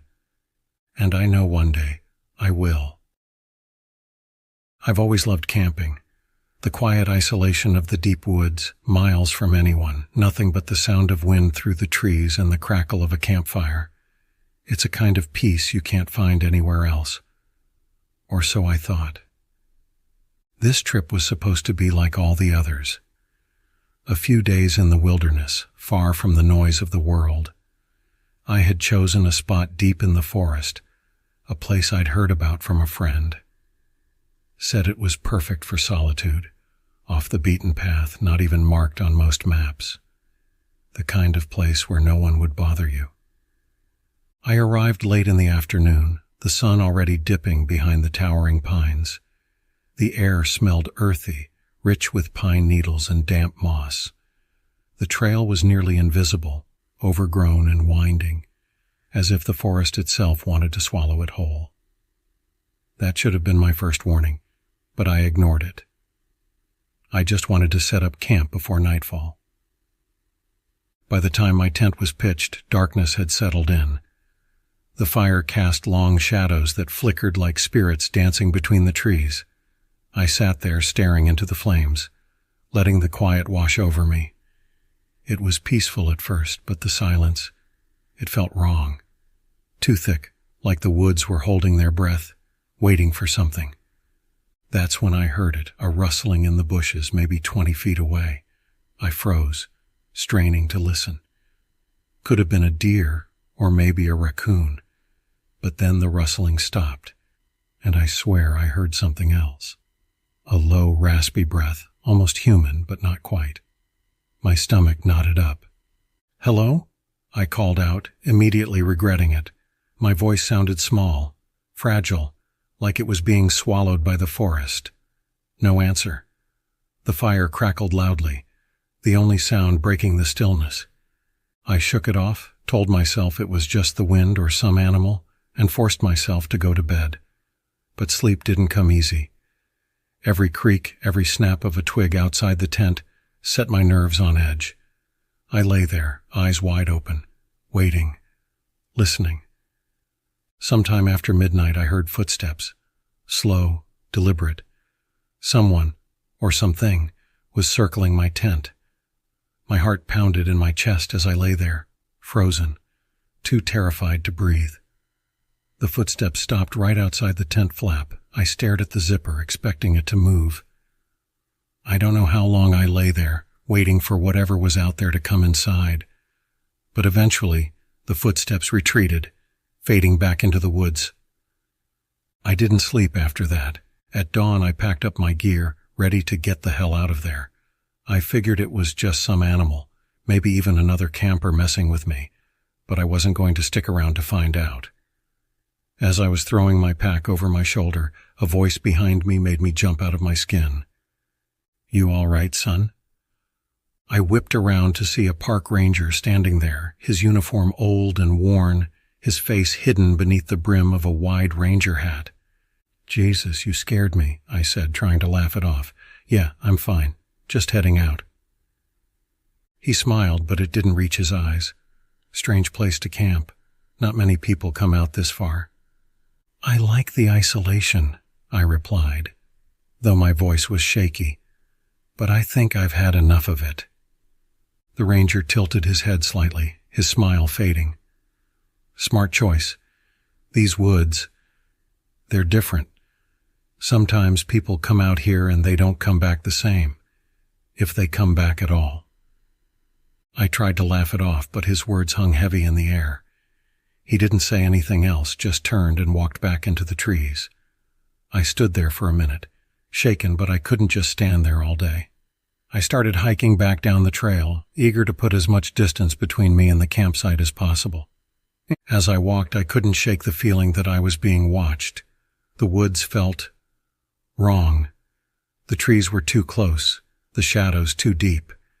Every sound seemed amplified, the snap of a twig, the rustle of leaves. And then I heard it again. Footsteps. At first they were distant, but they grew louder, faster, matching my pace. I glanced over my shoulder, expecting to see the ranger, but no one was there. The forest around me seemed to blur, twisting into shapes that didn't make sense. Panic surged through me, and I started running. The footsteps followed, pounding the earth behind me, impossibly fast. I pushed myself harder, my lungs burning, my legs screaming in protest. The trail twisted, the trees a blur of dark green and brown, but I couldn't shake the feeling that whatever was following me was getting closer. And then, out of nowhere, I burst into a small clearing, an old ranger station long abandoned. The door hung loosely on its hinges and the windows were cracked, covered in grime. I didn't think. I ran inside, slamming the door behind me. For a moment there was silence, nothing but the sound of my own ragged breathing. Then I heard it, a voice, soft and familiar. "Hello?" It was my voice, coming from outside, I froze, blood running cold. "Hello?" The voice called again, this time closer. "Are you all right?" I backed away from the door, heart pounding in my chest. The voice, my voice, was right outside. "Come on out, it's safe," it said, a twisted mockery of my tone. And then, almost like a whisper, "You can't hide from me." The door creaked, slowly. I backed into a corner, my eyes locked on the door as it swung open, and there, standing in the doorway, was me, or something wearing my face. It smiled, my smile, but its eyes, they were wrong. Too black, too empty, like twin voids staring back at me. I wanted to scream, to run, but my legs wouldn't move. The thing wearing my face stepped closer, that smile never faltering. "You shouldn't have come here," it whispered, its voice distorting, breaking apart like static. "This place, it belongs to us now." I don't know how long I stood there, paralyzed by fear, but when I finally blinked, it was gone. The door was open, the woods silent once again. I ran. I ran harder than I've ever run in my life, not stopping until I reached the road where I'd parked my car. I didn't look back. I didn't dare. That was 2 days ago. I'm safe now, I think. But last night, as I lay in my bed, I heard something outside my window. Footsteps. Slow. Deliberate. And then, a voice. My voice. "Are you all right?" I don't know how much time I have left. My hands are shaking and my breath is shallow, but I need to get this down even if it's the last thing I ever write. Maybe someone will find this. Maybe someone will understand that the stories are real. I was a search and rescue volunteer. Still am, I guess. We get called out when someone goes missing in the mountains, which happens more often than you'd think. People get cocky, lose their way, think they're invincible. I used to think that way too. Thought I'd seen it all, but I hadn't seen this. It was late October, cold enough that the leaves had already turned brittle, and the nights bit through even the thickest of jackets. We got a call about a missing hiker, a teenager, no older than 17. His parents said he'd been planning a weekend solo trip up in the Green Hollow Ridge area, a place known for its thick fog and treacherous terrain. I knew the spot well. I'd been up there more than a few times, usually hauling out some poor soul who'd slipped on wet rocks or taken a bad turn on the path. It wasn't supposed to be haunted. It wasn't supposed to be dangerous, not in the way the locals talked about the other areas. But the locals never talked about Green Hollow. They just gave it a look, like they knew something they wouldn't say. I grabbed my gear, got in the truck, and headed out. It was me and 2 other guys, both seasoned vets in the search and rescue world. We didn't think it would take more than a night to find the kid. Figured he'd probably just gotten lost, maybe twisted an ankle. We were wrong. The fog was already rolling in by the time we reached the trailhead. Thick and heavy, it clung to the trees and the ground like some kind of suffocating blanket. We radioed our coordinates and set out, our flashlights barely cutting through the gray curtain of mist. The sun had dipped below the horizon, leaving everything cold and wet. I could hear the crunch of leaves beneath my boots, but every other sound seemed to vanish into the fog. The first hour passed in relative silence, just the occasional radio check and the sound of our footsteps. But the further we went, the more I noticed something odd. The trees, they were wrong. I know that sounds crazy, but they were. At first it was subtle, just a sense that the trunks were too close together. Their branches tangled in strange, unnatural ways. Then, as we pressed deeper, the shapes became more twisted. Their bark was gnarled, like something had tried to claw its way out from the inside. And there were these strange markings, deep, jagged scratches running up and down the trunks. No animal I knew of could make marks like that. One of the guys, Jake, said it was just the wind, maybe lightning from an old storm. But the air was dead still. There wasn't a breath of wind to be found. We kept going. The fog grew thicker, more oppressive, and the whispers started. At first I thought it was the wind or maybe the sound of water running somewhere nearby. But it wasn't. It was voices, low, murmuring voices that seemed to come from every direction, carried on the thick fog like it was alive. I stopped, straining to hear, but I couldn't make out the words. They were too far away, too distorted. "Did you hear that?" Jake asked, his voice tight. "Yeah," I muttered, shining my flashlight into the fog. "Probably nothing." We both knew that wasn't true. We pushed on, and that's when we found the first clue. A backpack half buried under a pile of leaves, soaked from the damp air. It had to be the kids. There was no one else up here.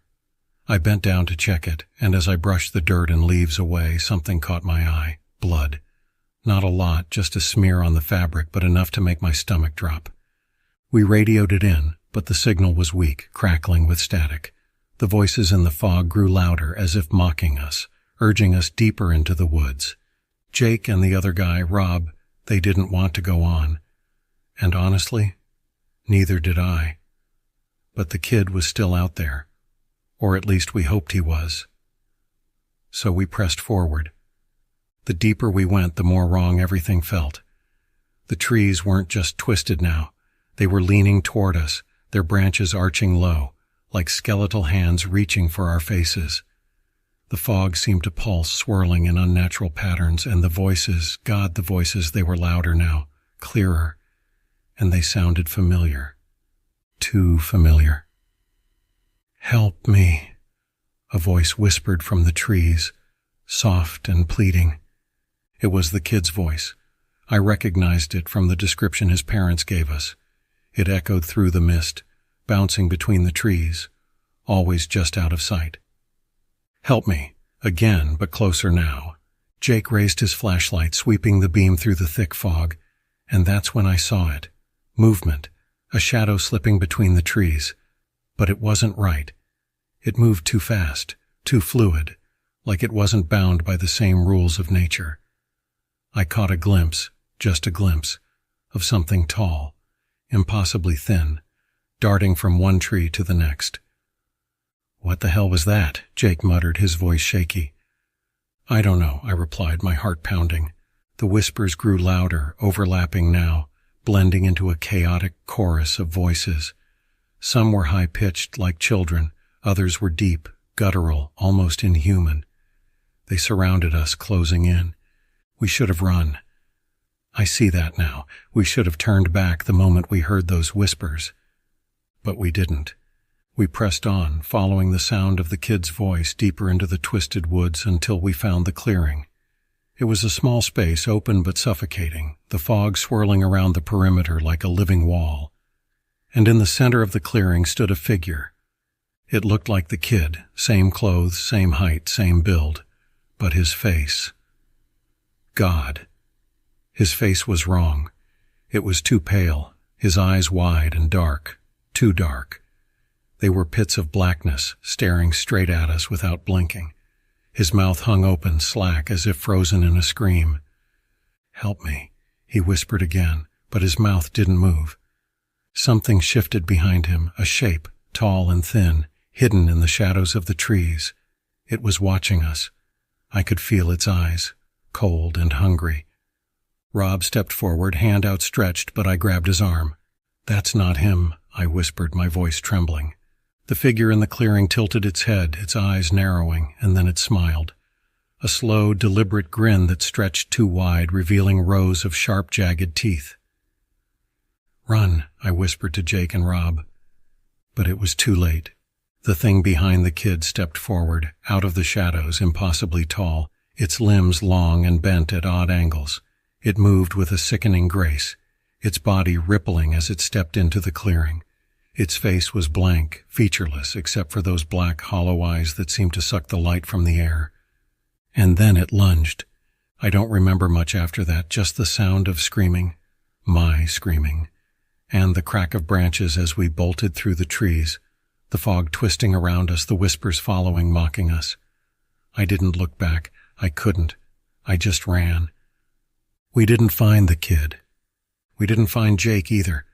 I made it back to the trailhead covered in dirt and blood that wasn't mine. Rob, he didn't make it. I don't know what I saw in those woods, but I know it wasn't human. I don't think I'll ever be the same. If you're reading this, stay out of Green Hollow Ridge. Some things are better left lost. I've always loved the idea of camping alone, just me, the stars, and the open wilderness. It's peaceful, it's freeing. Or at least, that's what I used to think. It was late October when I decided to spend a weekend camping in the northern stretch of the Rockies, far from any town or well-traveled trail. A friend told me about a spot, a hidden gem, deep within the national park where no one goes. No tourists, no crowds, just nature. I'd been working non-stop and needed a break, so I thought this would be the perfect escape. The drive up was long, the roads winding, and the last few miles were barely more than a dirt track leading deeper into the dense forest. I reached the trailhead just before dusk, grabbed my pack, and headed out. The trail was narrow, overgrown in places like it hadn't been used in years. My excitement was tinged with a slight unease, but I shrugged it off. Solitude was the whole point. After a couple of hours of hiking, I found the perfect clearing, surrounded by tall pines with a small creek trickling nearby. The sunset was casting an orange glow through the trees, and for a moment, everything felt perfect. I pitched my tent, got a fire going, and sat back to enjoy the quiet. That's when the first sound came, and it was subtle at first, barely noticeable over the crackle of the fire. A distant rustling, like something moving through the underbrush. I figured it was just a deer or a raccoon, common enough in these parts, but it kept getting closer, slowly, methodically, like whatever it was circling me. I stood up, shining my flashlight into the trees. The beam cut through the darkness, but I didn't see anything. No glowing eyes, no movement. Just trees. I tried to shake it off, but my nerves were on edge. I'd been in the woods enough to know that animals get curious, especially when there's food involved, so I put out the fire and retreated into my tent, trying to ignore the feeling of being watched. Hours passed, but I couldn't sleep. Every little sound outside had my heart racing.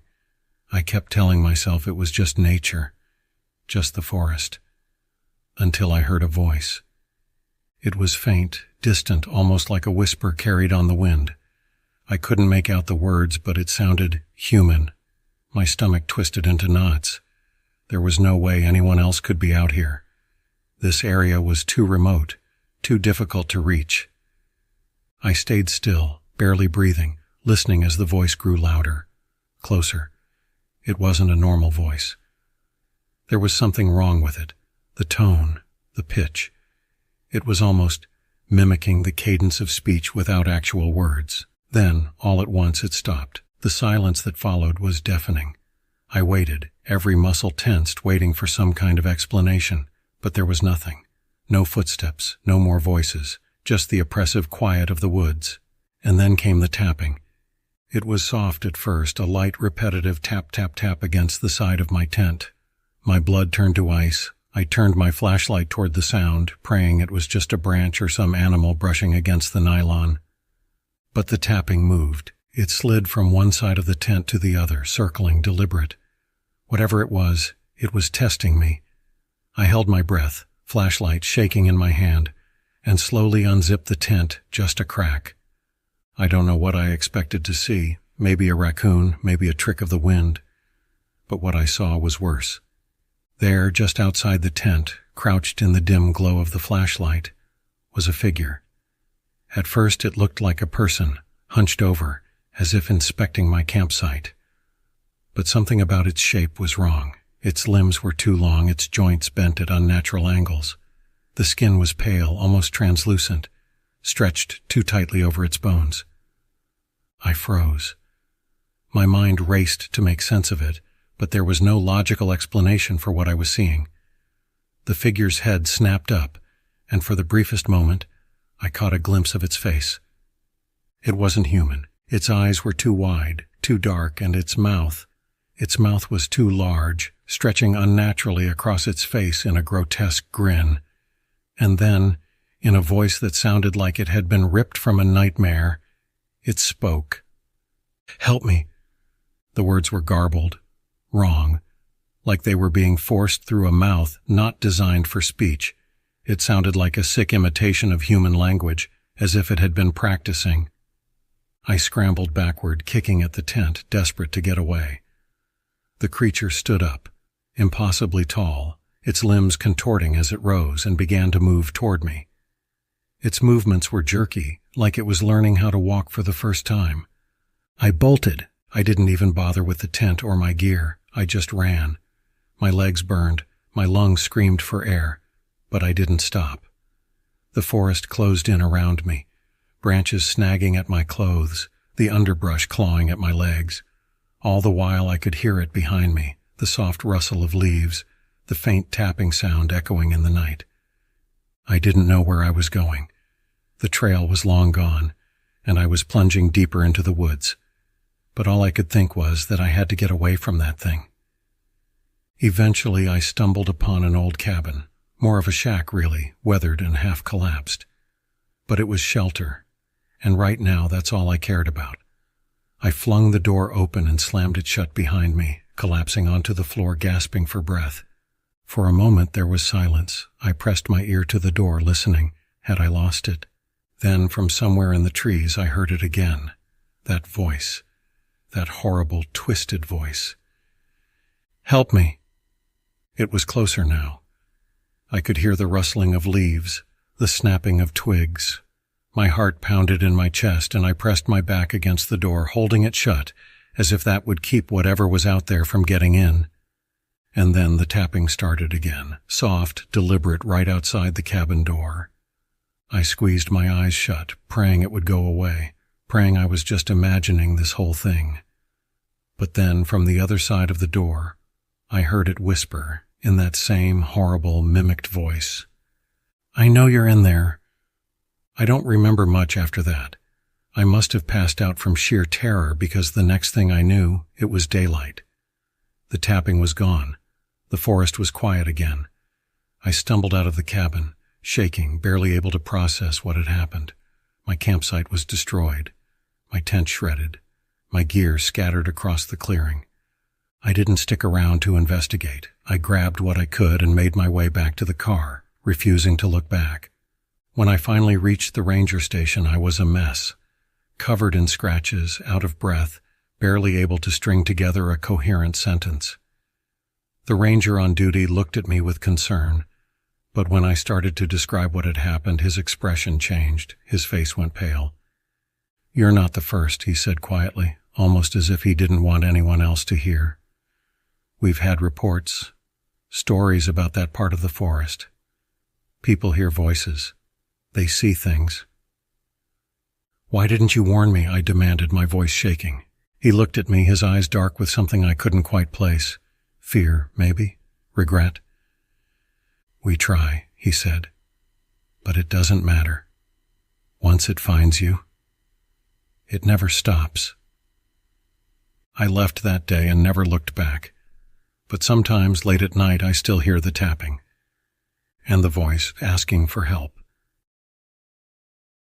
I've always been a sucker for a good adventure, especially when it involved getting away from the noise of the city and disappearing into the wilderness. So when my brother, Tom, suggested a weekend camping trip in the remote forests of northern Maine, I didn't hesitate. He'd found a place deep in the woods, untouched by hikers or tourists, far from any civilization. A perfect escape. We packed light, just the essentials: food, water, tent, a couple of flashlights. No cell service that far out, of course, but that's what we wanted. A break from the modern world. The first day of hiking was beautiful. Dense forest stretched for miles in every direction, the trees towering above us like ancient sentinels, their branches knitting together to form a canopy that filtered the sunlight. The air smelled of pine and earth, clean and crisp.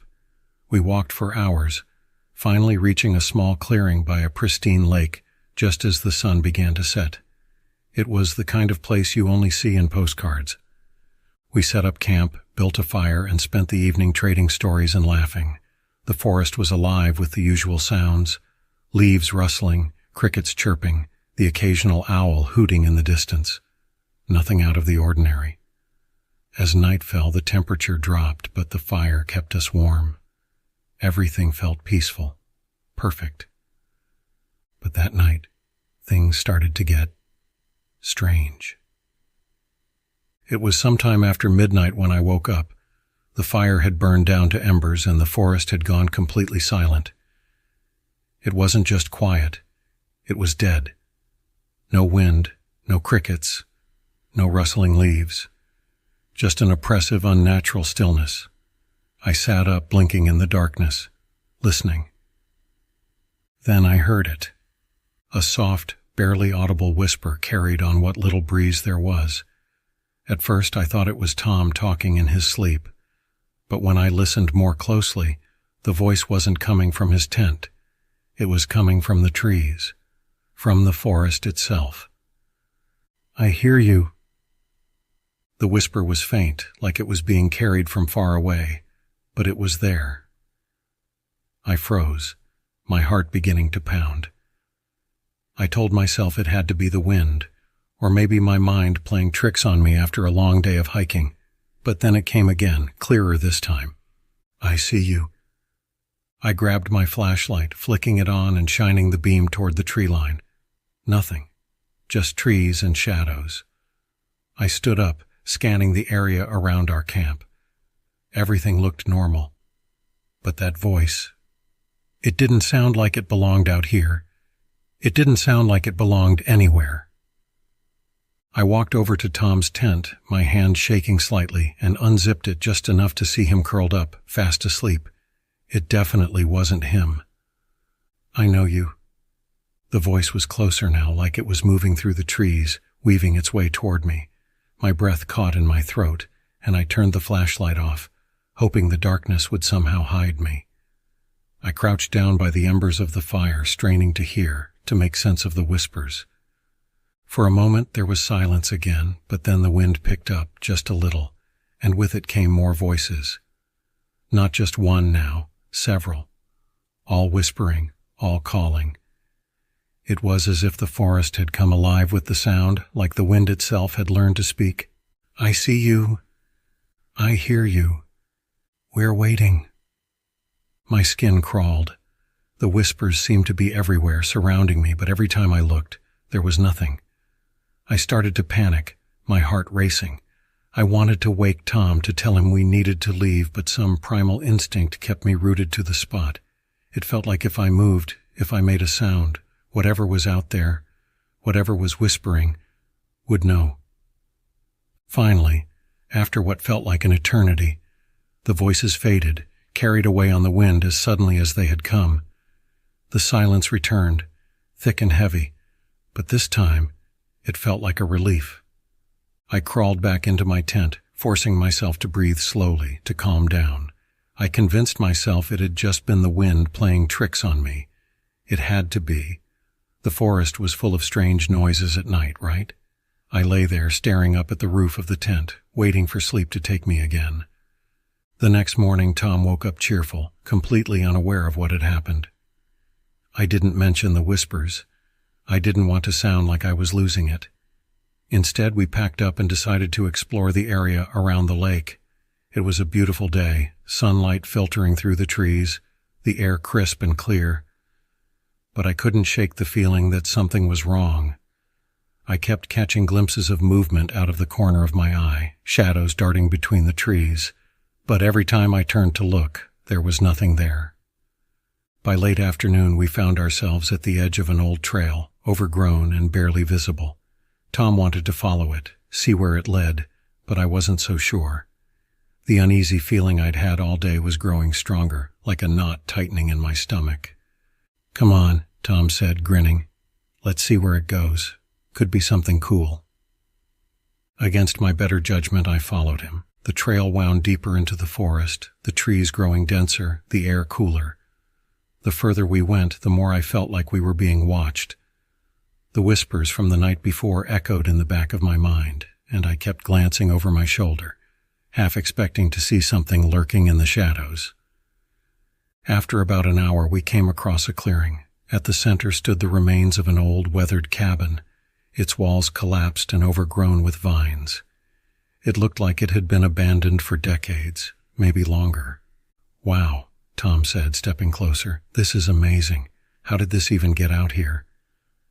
I didn't answer. I was too focused on the strange feeling that was creeping over me, the sense that we weren't supposed to be here. As we explored the cabin, I found something strange. Carved into the wooden beams were symbols, strange, looping patterns and spirals that didn't make any sense. Some looked like animals, others like faces, twisted and distorted. They weren't anything I recognized. And then I heard the whisper again. "I know you." It was faint, barely audible, but it was there, unmistakable. I spun around, shining my flashlight into the corners of the cabin. Nothing, just rotting wood and shadows. "We should go," I said, my voice shaking slightly. Tom frowned at me. "What's wrong with you? It's just an old cabin." "We need to go now," I insisted, backing toward the edge of the clearing. The air had changed. It was heavier, colder, and the shadows seemed to stretch longer, darker. That's when the wind picked it up again, and with it came the voices. "I see you. I hear you. We're waiting." This time Tom heard it too. He froze, his eyes wide, and looked at me. "What the hell is that?" "I don't know," I whispered, "but we need to get out of here." We didn't waste any more time. We ran, crashing through the underbrush, following the barely visible trail back toward the lake. The whispers followed us, growing louder, more insistent. The wind howled through the trees, carrying the voices with it, like the forest itself was alive, like it was chasing us. By the time we reached our campsite, the voices had faded again, but the feeling of being watched never left. We packed up and left that day. Neither of us spoke much on the drive home, and we never went back to that part of the woods. I still don't know what those voices were, or why they were calling to us.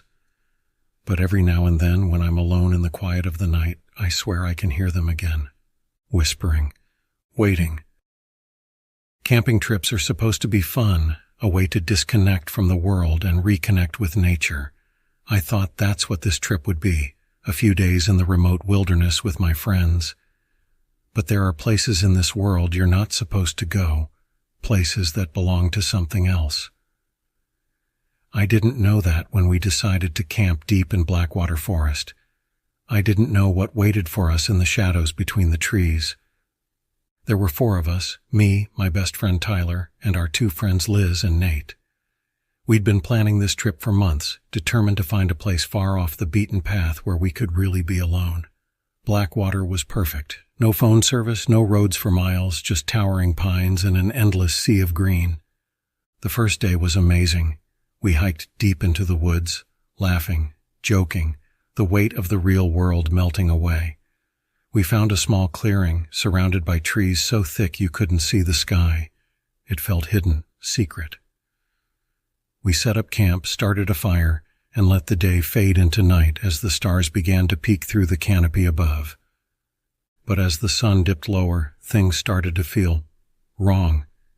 It was subtle at first. The air grew colder, sharper, like the forest was breathing down our necks. The fire crackled loudly, but there was a strange stillness beyond its glow. The usual sounds of the forest, rustling leaves, distant animal calls were gone, replaced by a heavy, unnatural silence. "Do you guys hear that?" Liz asked, her voice barely above a whisper. We all stopped talking, listening. At first there was nothing, just that oppressive silence.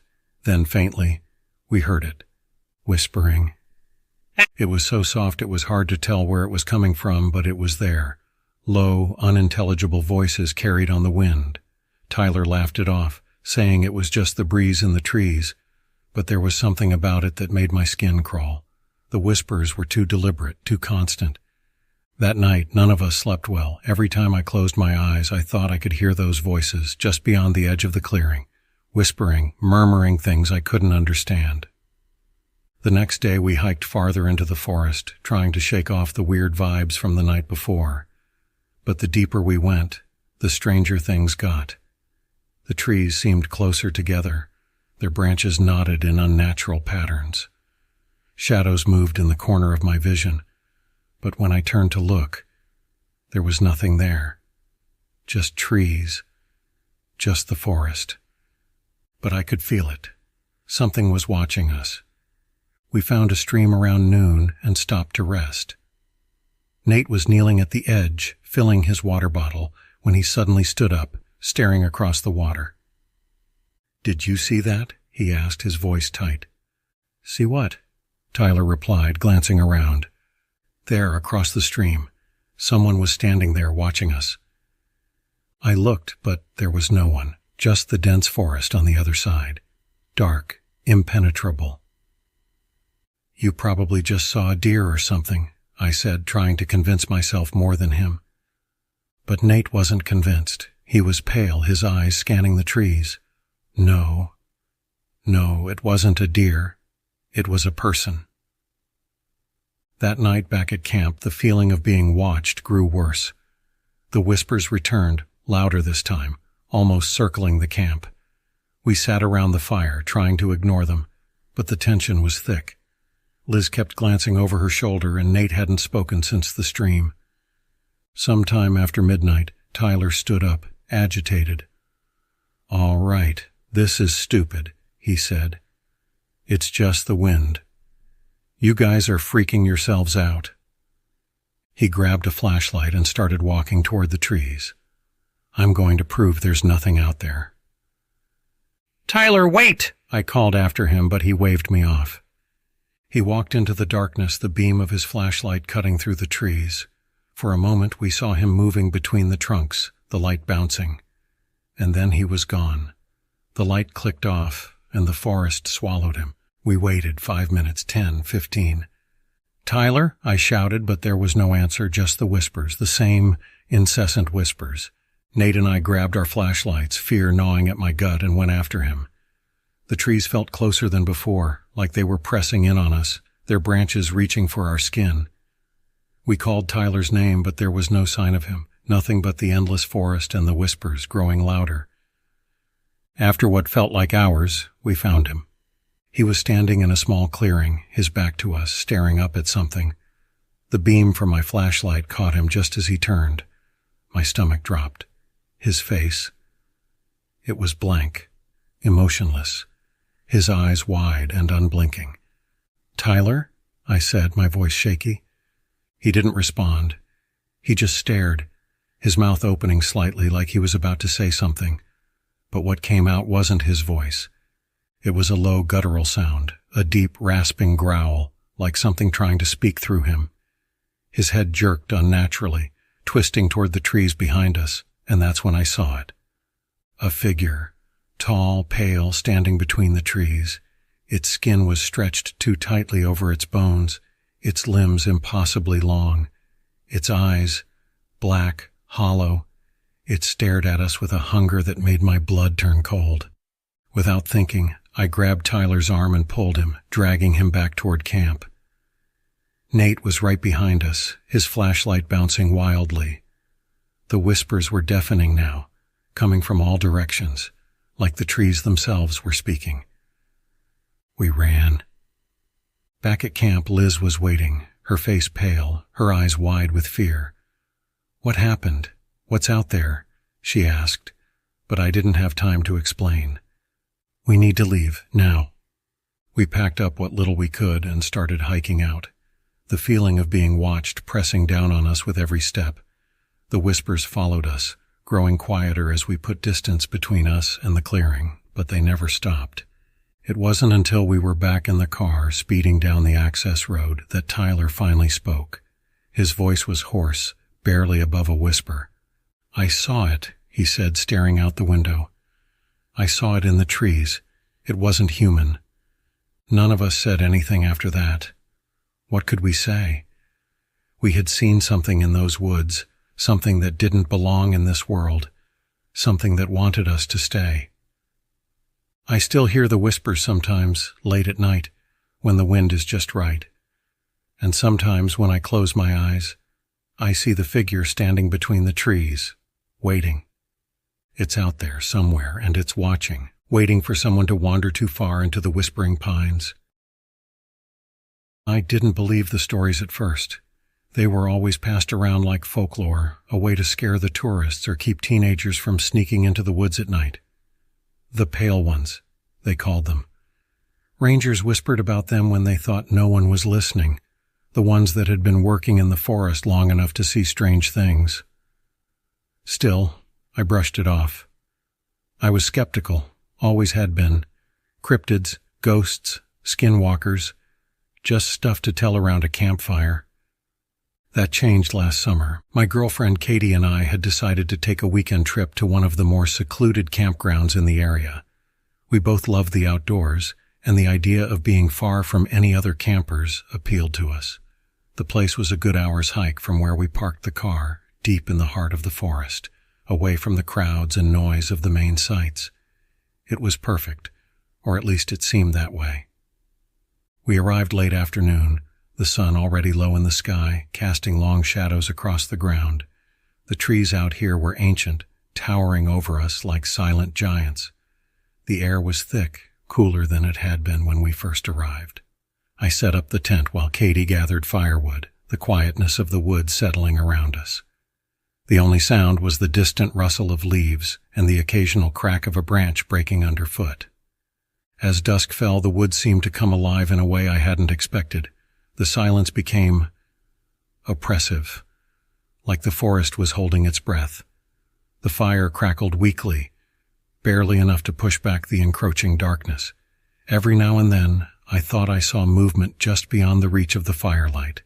Shadows shifting, trees bending. But when I looked directly, nothing was there. Katie was the first to bring it up. "Do you feel weird?" she asked, her voice unusually quiet. "Weird how?" I asked, trying to keep my tone light, though the unease had already started crawling under my skin. "I don't know, it's just the air. It feels heavy, like we're being watched." I laughed it off, but in truth I'd been feeling it too. That prickling sensation at the back of my neck, like a pair of unseen eyes were trained on us. I told her it was probably just the isolation getting to us. After all, it's easy to get spooked when you're this far from civilization. But that night, as we lay in the tent, I couldn't shake the feeling that something wasn't right. The wind had picked up, making the trees sway and creak like old bones. Katie had fallen asleep, her breath slow and steady beside me, but I lay there, eyes open, listening to the forest. It was then I heard it. A distant hum, so faint it was almost a vibration more than a sound. At first I thought it was the wind, but it wasn't. It was too rhythmic, too precise. It seemed to rise and fall, like something was out there humming an eerie, tuneless melody. I sat up, listening, my heart racing. The hum was coming closer. I unzipped the tent as quietly as I could, not wanting to wake Katie, and stepped out into the night. The fire had long since died, leaving the campsite shrouded in darkness. I shone my flashlight into the woods, the beam cutting through the black, but all I saw were trees, tall, thin, their branches bending unnaturally in the wind. Then, just at the edge of the light, something moved. At first I thought it was a deer, tall with long limbs, but the way it moved was wrong. Its body was too thin, almost skeletal, its limbs too long and spindly. It moved with a jerky, unnatural grace, like it wasn't used to walking on two legs. And then I saw its face, or rather the absence of one. Pale, smooth skin stretched over a featureless skull. No eyes, no mouth, just blankness where a face should be. I gasped, stumbling back, my flashlight flickering. The thing stopped, its head tilting in my direction, though there was no way it could see me. That humming grew louder, vibrating in my chest, filling my ears. I stood frozen, unable to move, unable to think. And then it vanished, melting back into the trees. I don't remember how long I stood there, my heart hammering in my chest. It could have been seconds, minutes, I don't know. All I knew was that whatever that thing was, it was still out there. I bolted back into the tent, shaking Katie awake. "We have to go," I whispered, my voice hoarse with fear. "We need to leave. Now." "What are you talking about?" she mumbled, still half asleep. "I saw something. It's not safe here." She sat up, confused, but the urgency in my voice must have gotten through to her. We packed up as quickly as we could, grabbing what we needed and leaving the rest. The entire time I kept my flashlight pointed toward the woods, half expecting to see that thing again, its featureless face watching us. We started hiking back toward the car, the darkness pressing in on us from all sides. The humming had stopped, but the forest still felt wrong, like it was holding something back, something just out of sight. After about an hour of walking in tense silence, Katie stopped suddenly. "Do you hear that?" she whispered, her voice barely audible. I listened.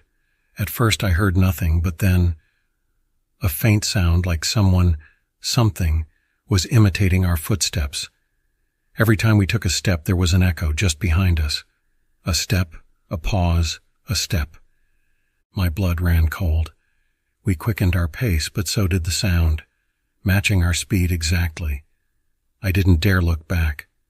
Then Katie screamed, and I spun around, my flashlight whipping through the darkness, and saw it, the pale one. It was crouching just feet away from us, its elongated body twisted in an unnatural position, its blank face tilted toward us.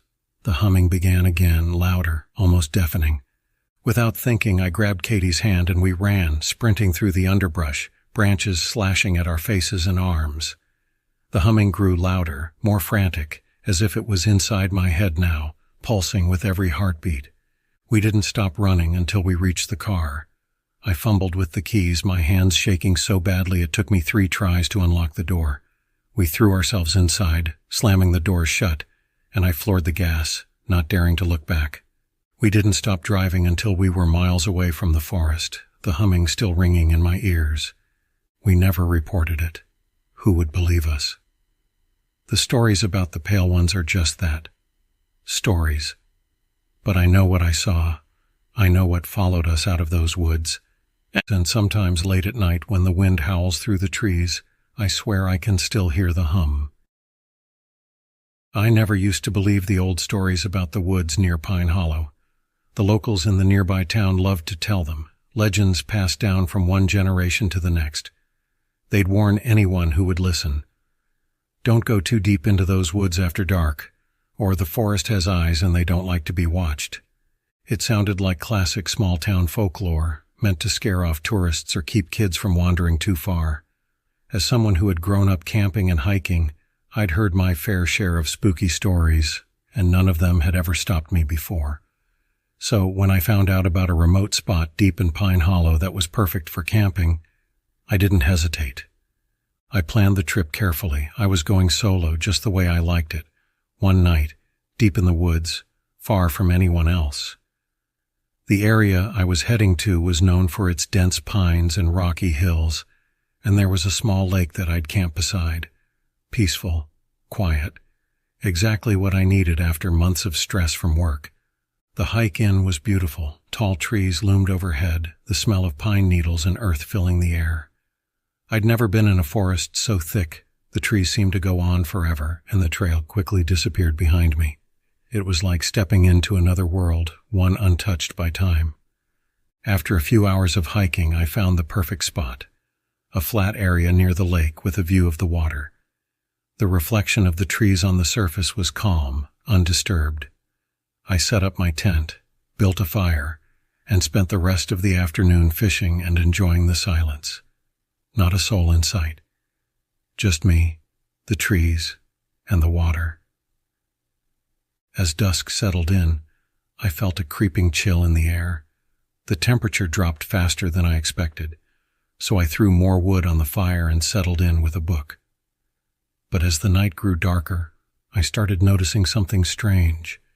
The usual sounds of the forest, the birds, the rustling leaves were absent. It was unnaturally quiet. That's when I first felt it, a sensation like being watched. It was subtle at first, but the longer I sat by the fire, the stronger it grew.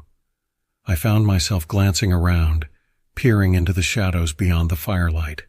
The trees, so tall and dense, now seemed oppressive, like they were closing in. I shrugged it off, telling myself I was just being paranoid. I'd been camping solo countless times before, and I knew the feeling of being alone in the wilderness could sometimes mess with your head. But then I heard it, a faint, rhythmic tapping sound. At first I thought it was something natural, a branch swaying in the wind or maybe a distant woodpecker. But the tapping wasn't random. It was steady, deliberate, like someone knocking on wood. I stood up, flashlight in hand, and shone it into the darkness. The beam barely penetrated the thick trees. The sound seemed to be coming from the forest behind me, away from the lake. I waited, listening, my heart pounding in my chest. The tapping stopped. I scanned the tree line with my flashlight, but there was nothing. Just the trees, standing tall and still, their shadows long and dark in the firelight. I took a deep breath, trying to calm my nerves. It's just the woods, I told myself. Nothing to worry about. I sat back down by the fire, but the feeling of being watched never went away. It grew stronger, more oppressive.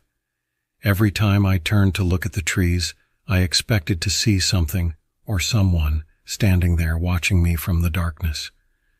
It wasn't long before I decided to call it a night. I doused the fire, crawled into my tent, and zipped myself into my sleeping bag. But sleep didn't come. The tapping sound returned, louder this time, closer. It was as if someone was circling my campsite, knocking on the trees as they went. My mind raced through possibilities. It had to be an animal, or maybe a trick of the wind. But no matter how hard I tried to rationalize it, I couldn't shake the sense that something was out there, something that didn't belong. Then, just as quickly as it had started, the tapping stopped. Silence fell over the forest again, but this time it felt suffocating. My breath was shallow, and I lay there perfectly still, listening for any sign of movement.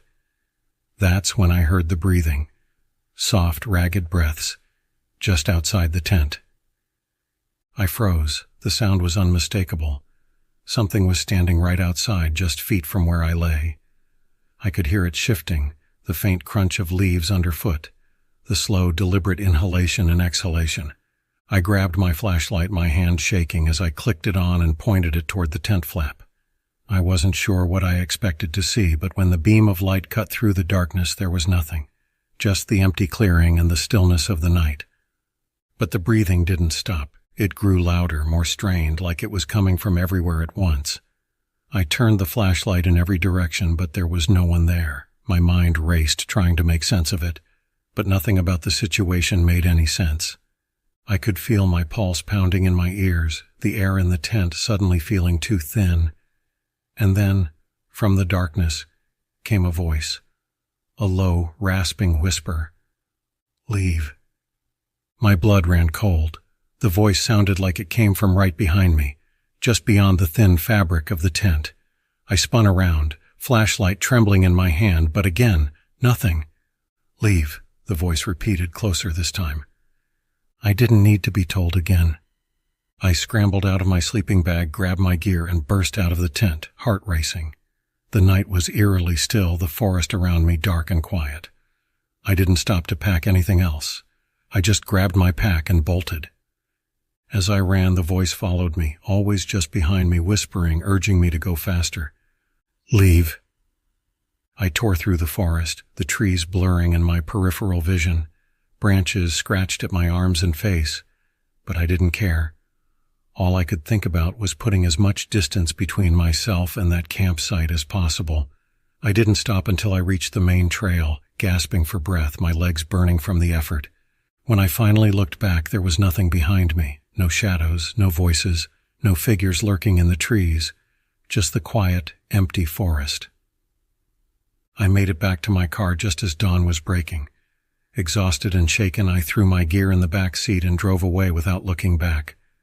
I haven't been back to Pine Hollow since, and I don't plan to. The locals still tell their stories, and I guess now I believe them. The forest has eyes, they say, and whatever watches from those trees doesn't like to be disturbed. I always loved camping. There's something about the solitude of the woods, the crackling of a fire, the soft rustle of leaves in the wind. It made me feel alive. I used to go every year with my friends, a tradition we started back in college. But after last year, I don't think I'll ever set foot in the forest again. It started like any other trip. We drove out to our usual spot deep in the Appalachian Mountains, a place called Bear Ridge, far off the beaten path, and secluded enough that you could go days without seeing another soul. It was me, Jake, Sarah, and Chris. The four of us had been doing this for years, so we knew the drill: pitch the tents, gather firewood, and crack open a few beers while we watched the sun set. That first night was perfect. The air was cool but not too cold, the sky was clear, and the firelight flickered warmly against the trees. We told stories, laughed about old times, and made plans for a hike the next morning. There was something special about being out there with no cell service, no distractions, just us and the wilderness. But the next day everything started to change. We woke up early and packed our gear for the hike. There was a trail that led to a hidden waterfall a few miles from camp, one we'd been meaning to check out for years. The trail itself was rough, overgrown in some parts, and the further we went, the more it seemed like no one had been through there in a long time. The forest felt thicker, darker, almost suffocating. I chalked it up to the remoteness of the area, but Sarah kept glancing over her shoulder like she could feel something watching us. About halfway there, Chris spotted something strange. Off to the side of the trail, hidden among the trees, was what looked like an old wooden sign, weathered and half-rotted. The words were barely legible, but we could make out part of it. "Do not enter." Jake laughed it off, saying it was probably just a joke or some forgotten warning from when the trail was more popular. But something about it bothered me. The way the wood was cracked and splintered, like it had been there far longer than it should have, and the forest beyond the sign, well, it felt different, quieter, like the trees were holding their breath. Against my better judgment, we kept going. It wasn't long after that we found the clearing. The map had said the waterfall would be just beyond it, but instead of water, we found something else. The first thing we noticed was the smell. It was faint at first, but as we stepped into the clearing, it hit us like a wall. Rotting, decaying, and earthy, like something had been left to die out in the open. In the center of the clearing there was a pile of rocks, stacked into a strange, unnatural shape. It looked like some kind of marker, but what it was marking, I didn't want to know. Chris walked over to it, curious as always, and kicked one of the rocks. That's when we saw what was underneath. Bones. Human bones. They were old, yellowed, and brittle, but unmistakable. I remember Sarah gasping, her hand flying to her mouth. Jake tried to rationalize it, saying it was probably some kind of historical burial site, but the look in his eyes told me he didn't believe it. We should have left then. We should have turned around and gone back to camp. But instead, we just stood there, frozen, as if the forest had trapped us in place. That's when we heard the whispering. At first it was so faint I thought it was the wind, but it grew louder, coming from all around us, though there was no one there. The voices were soft, like they were just out of reach, speaking words I couldn't understand. They seemed to echo off the trees, circling us, closing in. And then I saw it. Movement at the edge of the clearing. There was something in the woods just beyond the tree line. At first it was just a shadow, barely visible through the underbrush. But as it moved closer, I saw more. It was tall, unnaturally tall, with limbs that seemed too long for its body. Its skin was pale, almost translucent, and its eyes were hollow, black pits that seemed to swallow the light. I couldn't move. None of us could. We just stood there, staring at this thing as it moved closer, its movements slow and deliberate. The whispering grew louder, almost frantic, like 100 voices all speaking at once. And then it smiled. Not a normal smile, but something twisted, as if it wasn't sure how human expressions were supposed to work.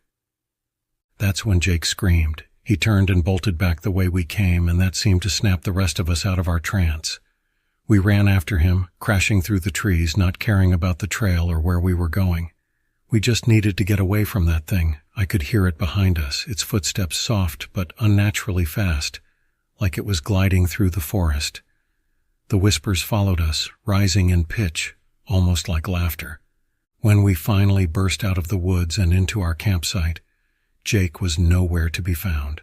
The fire had gone out, and everything felt wrong, like the forest had shifted somehow. We called his name over and over, but there was no answer. Sarah was in tears. Chris was swearing under his breath, and I felt like I was in a nightmare I couldn't wake up from. We searched for hours, but Jake was gone. There was no trace of him, not even footprints leading away from the camp. It was like he had just vanished into thin air. Eventually, we decided to head back to the car and get help. But when we reached the spot where we had parked, there was nothing. No car, no road, just more trees, stretching out in every direction. I don't know how long we wandered after that. The sun never seemed to rise, and the forest never seemed to end. The whispering never stopped, and every so often I'd catch a glimpse of that thing, watching us from the shadows, always just out of reach.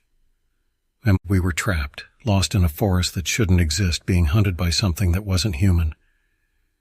In the end, I don't know how I got out. I remember collapsing by a tree, exhausted and terrified, the whispers growing louder, closer, and then nothing.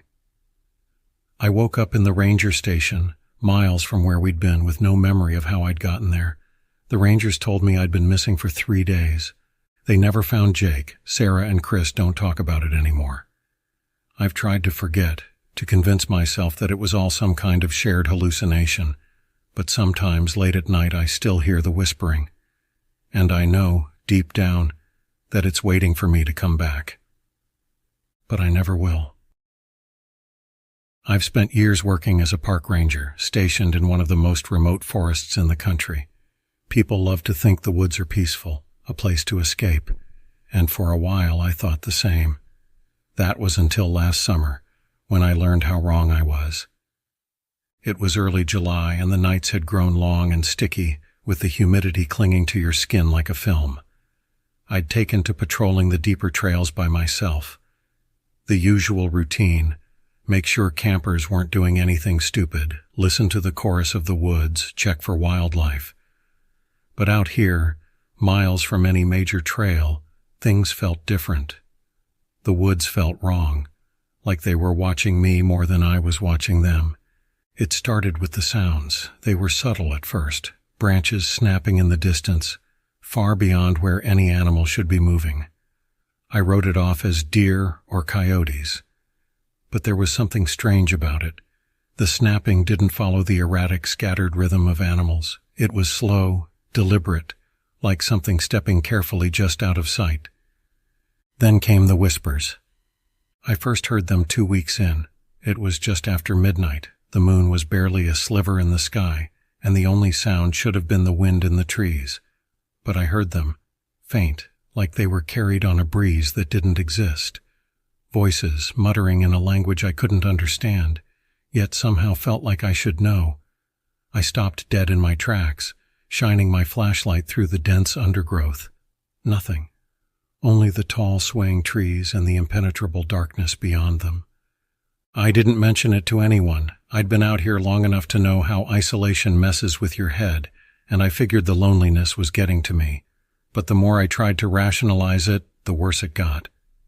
I started seeing things, at first just flashes, a shadow darting between trees, the silhouette of something humanoid in the distance, gone when I blinked.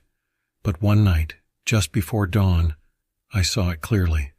I was by the riverbank, a place I often went to clear my head, trying to shake the creeping paranoia that had been building inside me. I was sitting on a rock, listening to the water rush over the stones, when I caught movement out of the corner of my eye. Standing on the other side of the river was something tall and thin, almost human, but wrong. Its limbs were too long, its torso too narrow, and it moved in a way that made my stomach turn. Jerky, like it was learning how to use its body. I stared, frozen, and as I did, it tilted its head toward me, its face hidden in shadow, but I could feel its gaze. I should have run, but I couldn't. My body was locked in place, my breath stuck in my throat. Then just as suddenly as it appeared, it was gone. No sound, no movement, just the empty woods. After that night, I stopped going out alone. I didn't want to admit it, but I was scared. I felt like something was watching me all the time. The whispers grew louder, closer, and I started hearing footsteps behind me on the trails, heavy, deliberate steps that would stop whenever I turned around. My breaking point came on a stormy night, the wind howling through the trees and rain slashing sideways. I was in the station, alone again, when the power went out. The radios crackled with static, and for a while it was just the sound of the storm.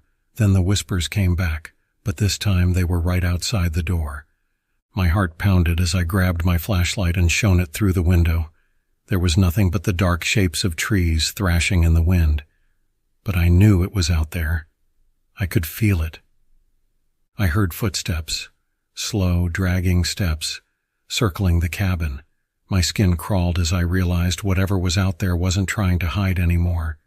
It wanted me to know it was there. Suddenly the door rattled like something heavy had slammed against it. I jumped back, barely able to keep the beam of my flashlight steady. My breath came in ragged gasps as the door creaked, the wood groaning under the pressure. I backed into the corner of the room, heart hammering in my chest, waiting for the inevitable, waiting for it to break through. Then silence. I didn't dare move for what felt like hours, the rain still pounding on the roof. Slowly, I inched toward the door, listening, straining for any sound outside. Nothing. I opened the door a crack and peered out into the night. And there it was, not 5 feet away, crouched low, staring at me with eyes that gleamed in the dim light of my flashlight. Its body was twisted and wrong, limbs contorted at impossible angles. The face, God, the face. It looked like a man's face stretched over a skull too large for it, the mouth too wide, filled with teeth that were too sharp, too long. It grinned at me, as if amused by my terror. I slammed the door shut and bolted it. My hands were shaking so hard I could barely lock it. The thing outside let out a low guttural sound, something like a laugh, and I knew this was no animal, no cryptid. It was something far worse. The whispers began again, this time inside my head. Clearer now. I understood them. They weren't words, but a feeling, a knowledge. The thing wasn't alone. There were more of them. And they weren't creatures of flesh and blood. They were us. I don't know how long I sat there, huddled in the dark, but by morning, the thing was gone. The forest was quiet again, but it wasn't the same. I wasn't the same. I left the woods the next day and never went back. I've tried to forget, but the truth haunts me. Whatever it was, it wore the faces of the dead. It wasn't a cryptid or some unknown creature. It was something ancient, something that had been in those woods long before any of us. And it was wearing my face when it smiled. Camping wasn't my thing, but after weeks of my buddy Rob nagging about this legendary trail out in the middle of the Rockies, I gave in. It was supposed to be one of those real wilderness experiences, far from civilization, where no phone signal could reach and the stars stretched endlessly above your head. That part sounded all right, but everything else? Nah. Especially after the stories I'd heard about these woods. Cryptid stories, stuff about skinwalkers and creatures lurking in the trees.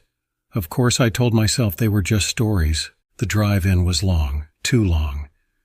Rob's Jeep rattled over uneven dirt roads, nothing but trees and mountains around us for miles. The moment we lost cell signal, a pit formed in my stomach. But Rob, in his excitement, missed my unease. "Man, this place is going to be epic," he said, grinning as he sped up. "There's a ranger station near the start of the trail. We can check in, grab a map, all that." A small, worn-down wooden structure marked the entrance to the trailhead. A park ranger stepped out as we pulled in. He looked off. His uniform was dirty, his face gaunt, but his eyes, those dark eyes, locked on us with unsettling intensity. He barely said a word while Rob chatted, just grunted something about making sure we stay on the trail and get back before dark. I tried to laugh it off, but something in his voice lingered with me. The trail was rugged, leading us deep into the forest. The trees thickened, casting long shadows that stretched over the narrow path. The only sounds were our footsteps and the occasional rustling of leaves. It felt too quiet, like the forest was holding its breath. We set up camp by a small clearing as dusk crept in. I thought the isolation might ease up on me once the fire was going. It didn't. The fire flickered in the dark, casting long shadows over the trees that seemed to twist and shift when you weren't looking directly at them. I kept telling myself it was just the wind, just my nerves. The first night I woke to something outside the tent. At first I thought it was Rob snoring or moving around. But no, this was different. Something was pacing just beyond the firelight, crunching softly through the underbrush. I listened, frozen, as it circled our camp. Slow, deliberate steps. And then silence. I wanted to call out to Rob, but I couldn't move. All I could do was lie there, heart pounding, listening to the wind stir the branches. I must have drifted off because when I woke again it was morning. Rob was already up, oblivious, messing around with the campfire. "You hear that last night?" I asked, trying to keep my voice casual. "Hear what?" I dropped it. Maybe I was overreacting, but things got worse that afternoon. We hiked further up the trail, deeper into the woods, aiming for a ridge that supposedly had a killer view. The higher we went, the more uneasy I felt. I started noticing things, trees with deep claw marks like something had been sharpening its nails, and strange, twisted piles of bones at the base of several trees. Deer? Maybe. But then we found a pile of feathers, ripped clean off some poor bird arranged in a spiral. Rob, this normal to you?" Rob just shrugged it off, cracking a dumb joke. But I couldn't shake the feeling that something was watching us.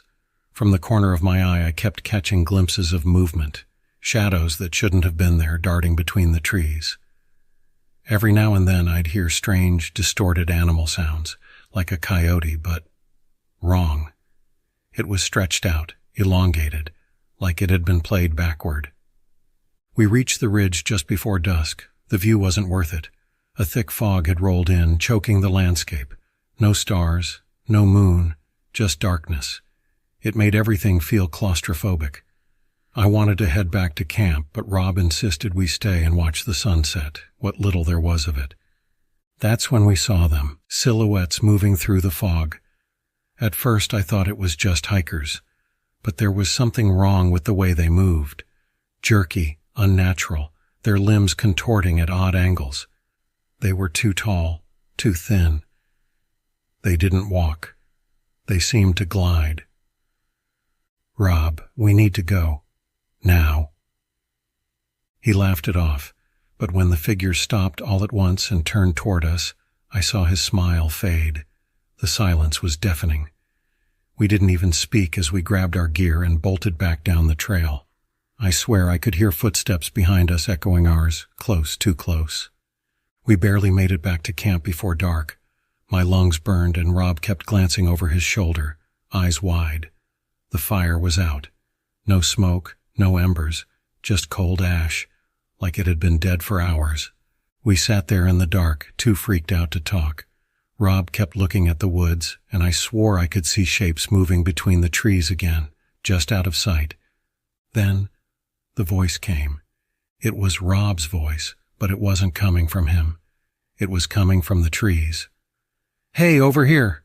it called out, mimicking his tone exactly. But Rob was sitting right next to me, pale as a ghost. We both froze. The voice called out again, closer this time. "Come on, follow me." That's when the smell hit, rotting meat, sour and thick, filling the air. I gagged. Rob stood up, looking around wildly. "Dude, we need to go back to the ranger station." But when we tried to pack, something stepped into the clearing. It looked like a man, but it wasn't. Its limbs were too long, its face blank except for dark, hollow eyes. And the smell, it was coming from it. "Stay on the trail," it rasped in that same distorted voice, now impossibly deep. "Stay. On the trail." I didn't think. I just grabbed Rob and ran. The thing followed, its footsteps matching ours, gaining. My heart pounded in my throat, fear overtaking any sense of direction. We ran through the trees, branches whipping at us, the stench growing stronger. And then suddenly the ranger station appeared ahead of us like a beacon of safety. We burst inside, slamming the door behind us, breathing hard. The ranger was there, sitting at his desk, calm, too calm. "We need help," Rob gasped, barely able to speak. "There's something out there." The ranger just looked at us, those same dark eyes as before, but now I realized what was wrong with them. They weren't human. They were empty, lifeless. "You didn't stay on the trail," he said in that same deep voice. And behind him, stepping out of the shadows, were more of those things. Tall, thin figures with twisted limbs and hollow eyes, grinning. The door clicked shut behind us. "We're here to take you back to the woods," the ranger whispered, his voice stretching, breaking. "The rangers will come for you." Then darkness. The fire crackled, casting a soft glow over the campsite as we sat in a tight circle. It was supposed to be a fun trip, just me, my brother Ben, and his girlfriend Emily. A quick getaway into the wilderness to relax before summer ended. But as the night deepened and the last hints of daylight faded, a creeping sense of isolation started to settle over us. The woods around us were dense, the trees towering high above, their branches twisted like bony fingers. The firelight didn't reach far into the forest, leaving the edges of the campsite swallowed in thick, oppressive darkness. There was no moon that night, just a thick blanket of stars, and the silence was too complete. "You know," Ben said, breaking the quiet, "I heard a weird story about these woods." I rolled my eyes. Ben always liked to stir up ghost stories when we were out camping, but something about the night, about the way the trees seemed to be watching us, made me a little more uneasy than usual. "What kind of story?" Emily asked, though her voice held a nervous edge. Ben smirked, leaning closer to the fire, his face cast in eerie shadow. "There's a legend that goes way back. Supposedly this forest is cursed. Something about a Native American tribe that used to live here. They were massacred when settlers first came through the area, but before the last of them died, they placed a curse on these woods. They said anyone who disturbed their land would never leave the forest again." I gave a sarcastic chuckle. "Real original, Ben. Ghost stories and curses.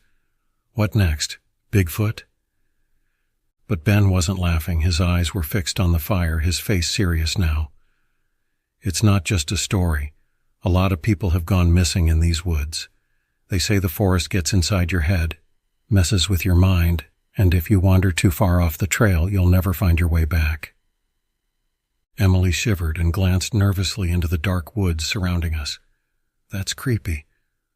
I shrugged it off, trying to keep the mood light.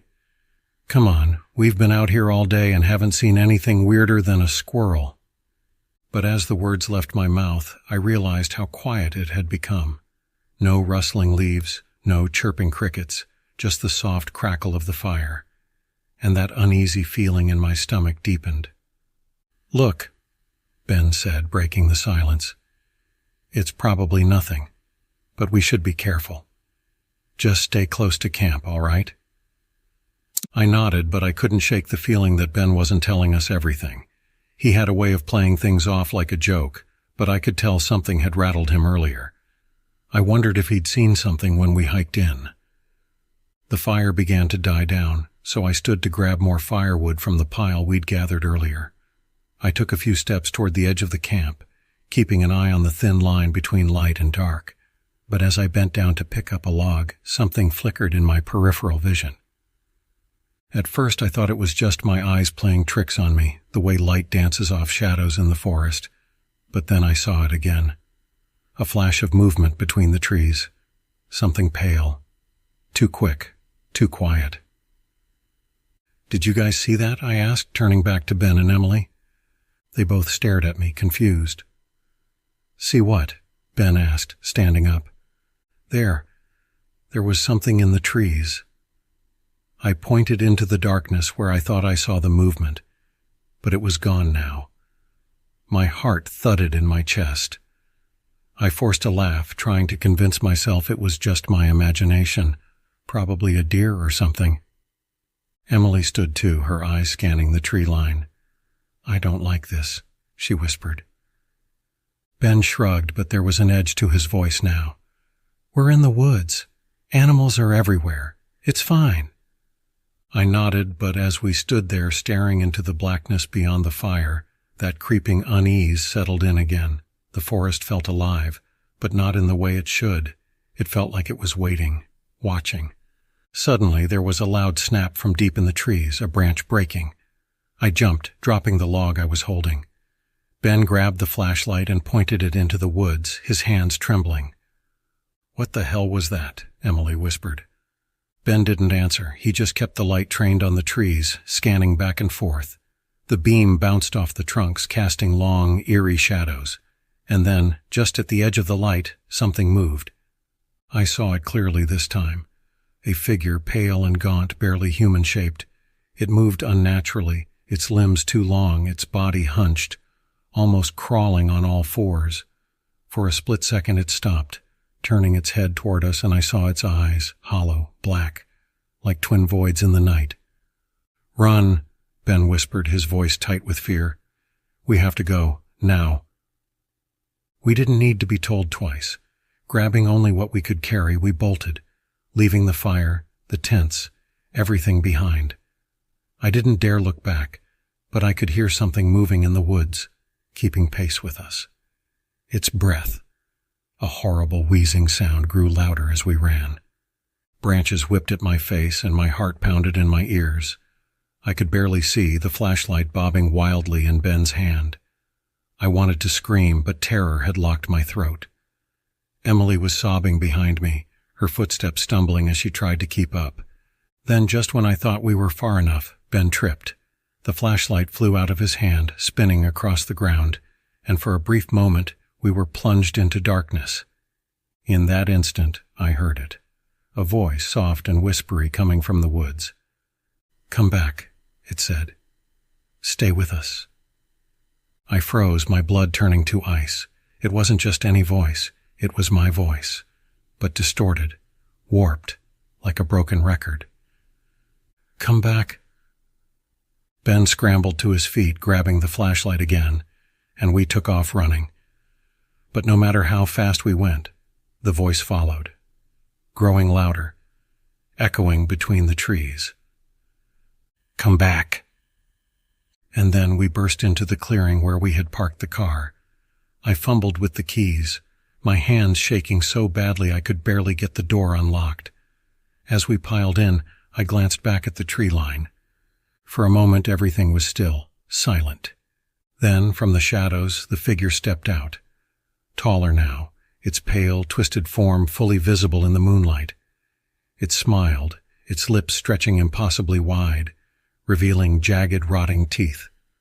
And it spoke again. "Come back." But this time, it wasn't my voice. It was Ben's. I floored the gas and we tore down the dirt road, leaving the creature and the forest behind. We never went back.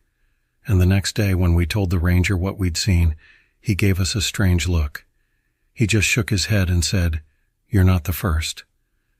And something in his eyes told me we wouldn't be the last.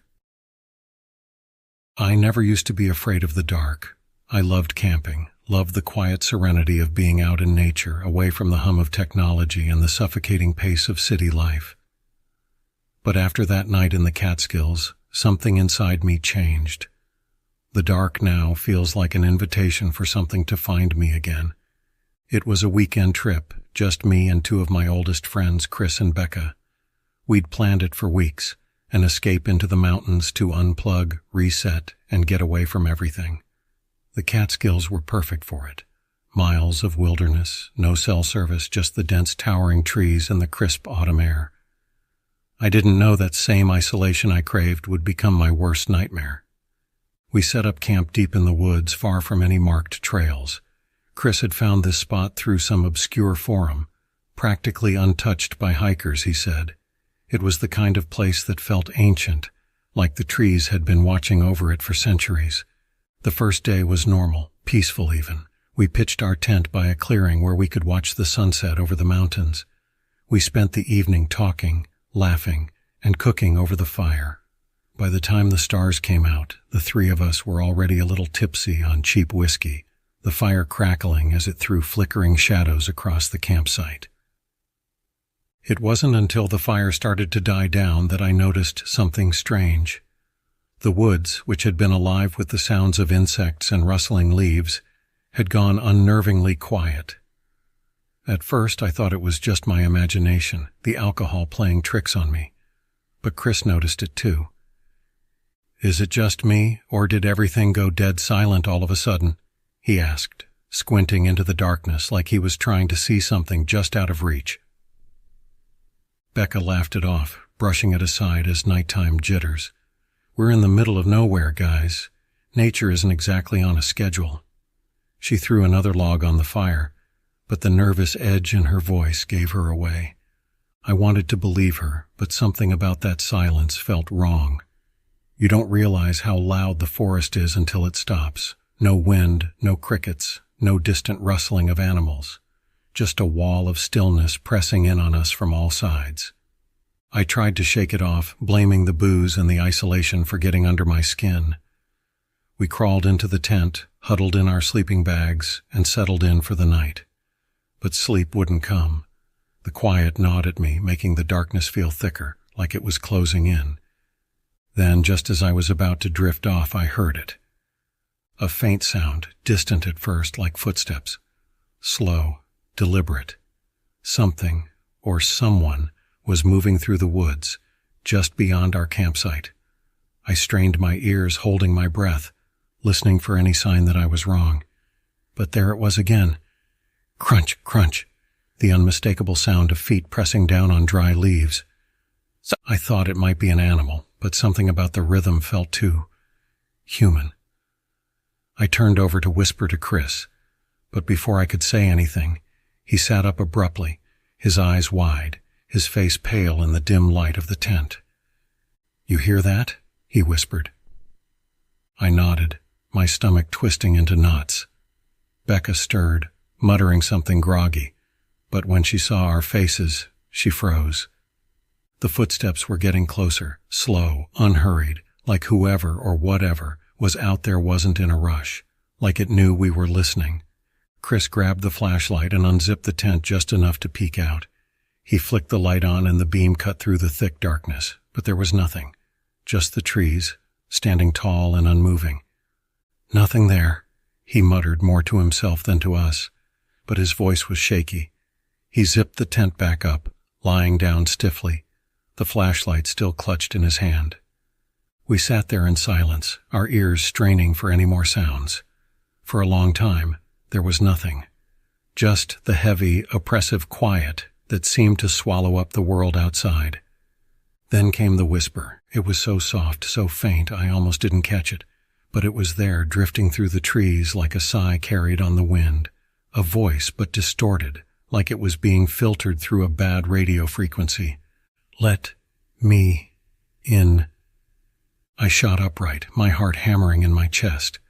Chris whipped his head toward me, his eyes wide with fear. Becca let out a small, stifled gasp. "What the hell was that?" she whispered, her voice barely audible. I didn't answer, I couldn't.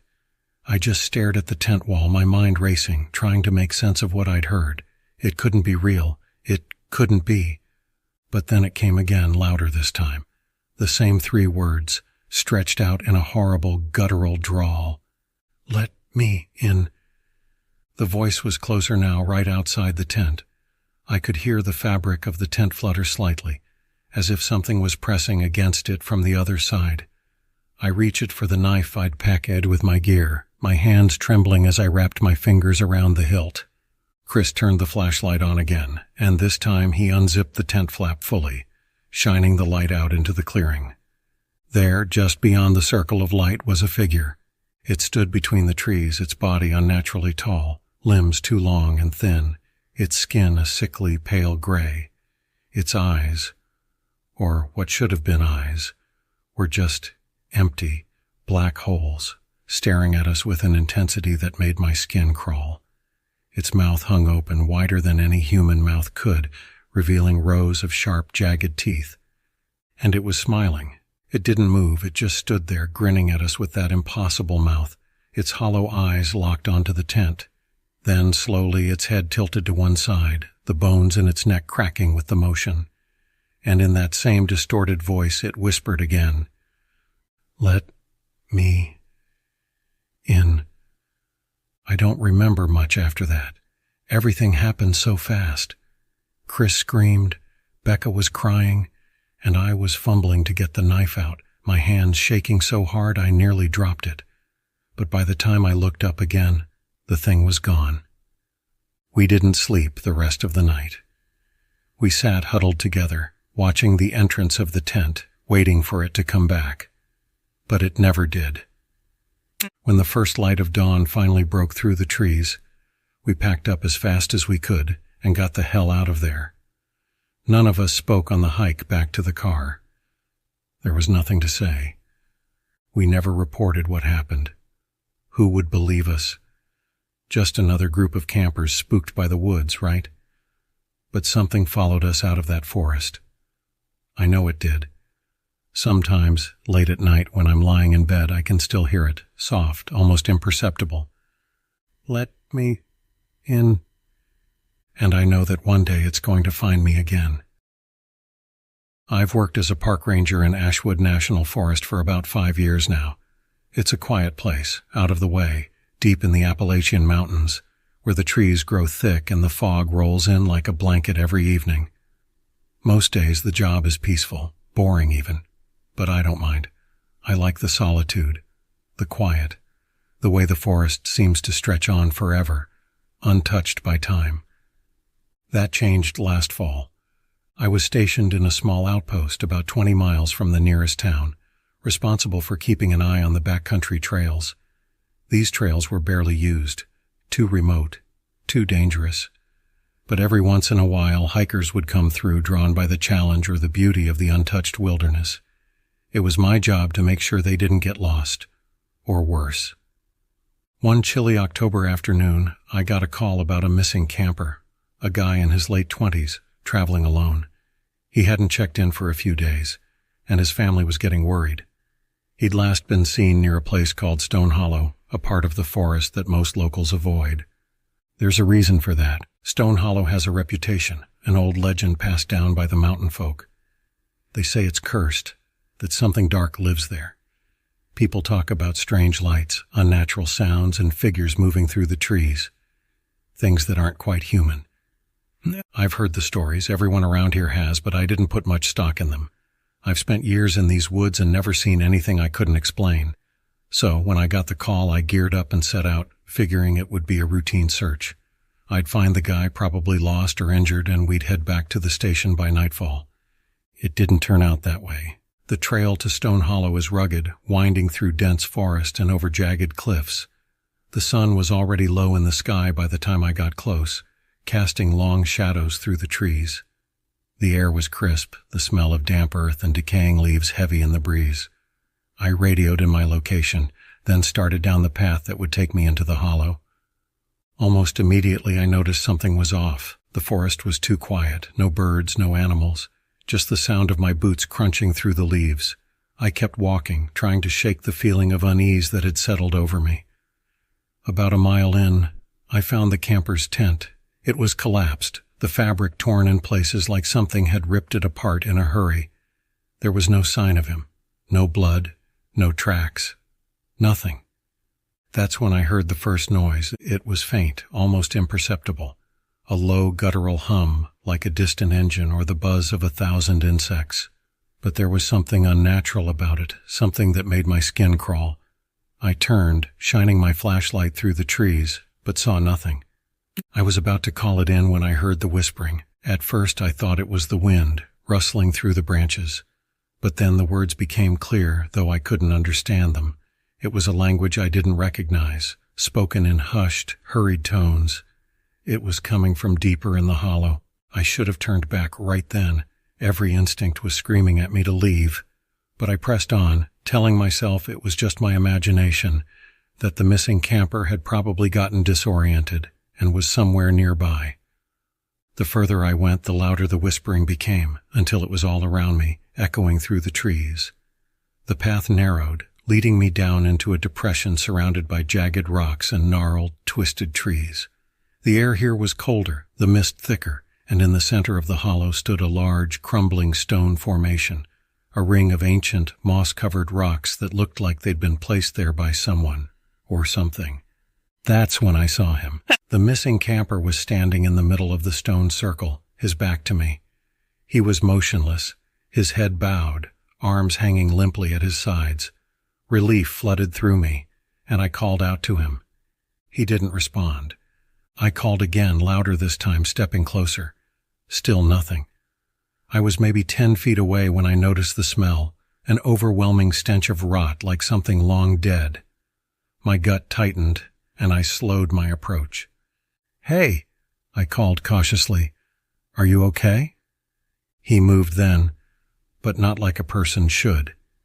His head snapped up, too fast, like a puppet yanked on a string. He turned toward me, and that's when I saw his face. It wasn't him. Not really. His eyes were wide, too wide, and black, completely black like pools of ink. His mouth hung open in a silent scream, his skin pale and stretched tight over his bones. But it was his eyes that unsettled me the most. They weren't human. They weren't alive. I stepped back, my heart racing, every instinct screaming at me to run. But I couldn't move. I was rooted to the spot, paralyzed by the thing that was once the camper. Slowly, his mouth began to move, but the words that came out weren't his own. They were the same whispers I'd heard in the trees, the same unrecognizable language, spoken in a voice that was not his. The air grew thick, heavy with an unseen presence. The trees around me seemed to close in, their branches twisting into grotesque shapes, their bark darkening as if soaked in shadows. The whispering grew louder, more urgent, and I could feel something moving through the trees. I didn't see it, but I felt it. Something watching me, something hungry.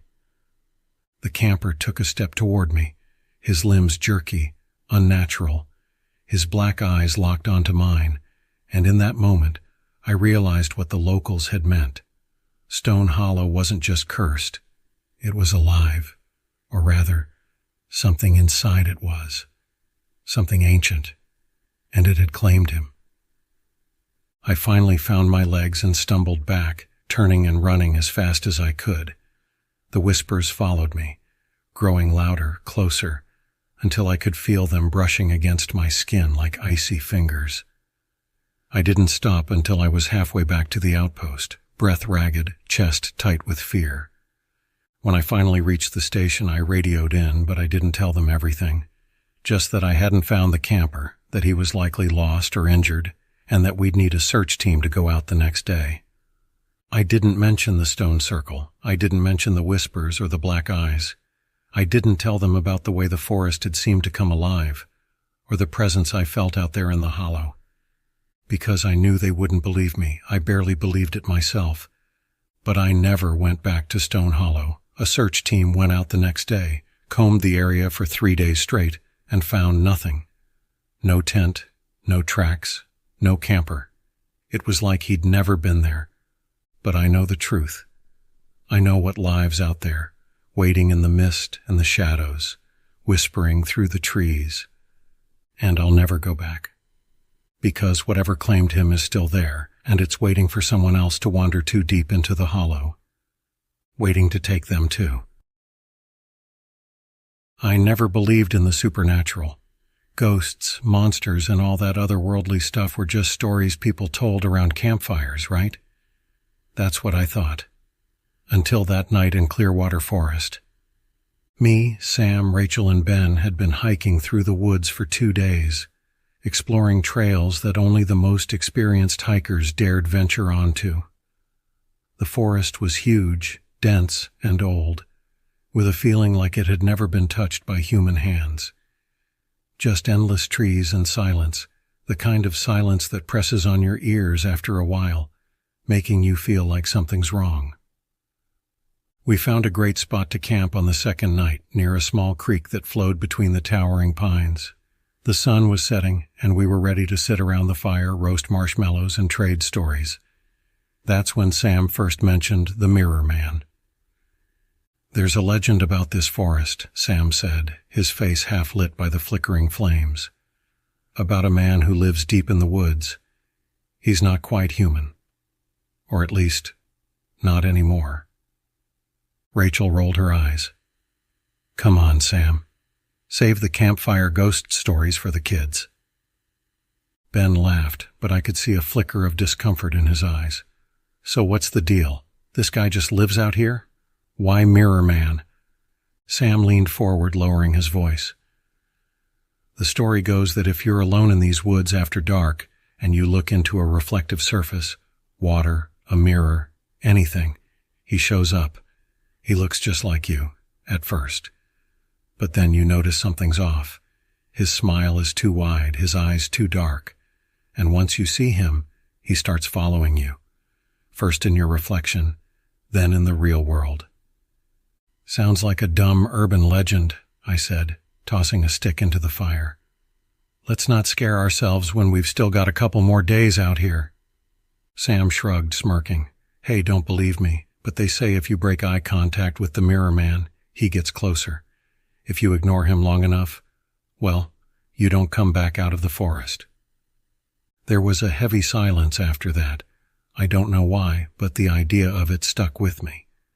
Maybe it was how seriously Sam had told the story, or maybe it was just the growing sense of unease that had been creeping up on me since we entered the woods. Later that night, I woke up to the sound of something crunching outside the tent. It was faint, barely noticeable over the soft breeze through the trees, but it was enough to jolt me awake. I listened, holding my breath. There it was again, a slow, deliberate footstep, like someone was walking around our camp. I sat up, glancing over at the others. Ben was snoring lightly, and Rachel and Sam were both fast asleep. I grabbed my flashlight, careful not to make too much noise, and slipped out of the tent. The night air was cold and the fire had burned down to glowing embers. I swept the beam of the flashlight around the campsite, scanning the trees. Nothing, no movement, no sound except the gentle rustle of leaves in the wind. But as I turned toward the creek, something caught my eye, something in the water. A reflection. I moved closer, the flashlight shaking slightly in my hand. The creek's surface was still, perfectly reflecting the moon and the trees. And there, standing on the opposite bank, was a figure. I froze. It was me, my reflection. But I wasn't standing on the other side of the creek. I was on this side. I lifted my hand slowly, and the figure in the water did the same.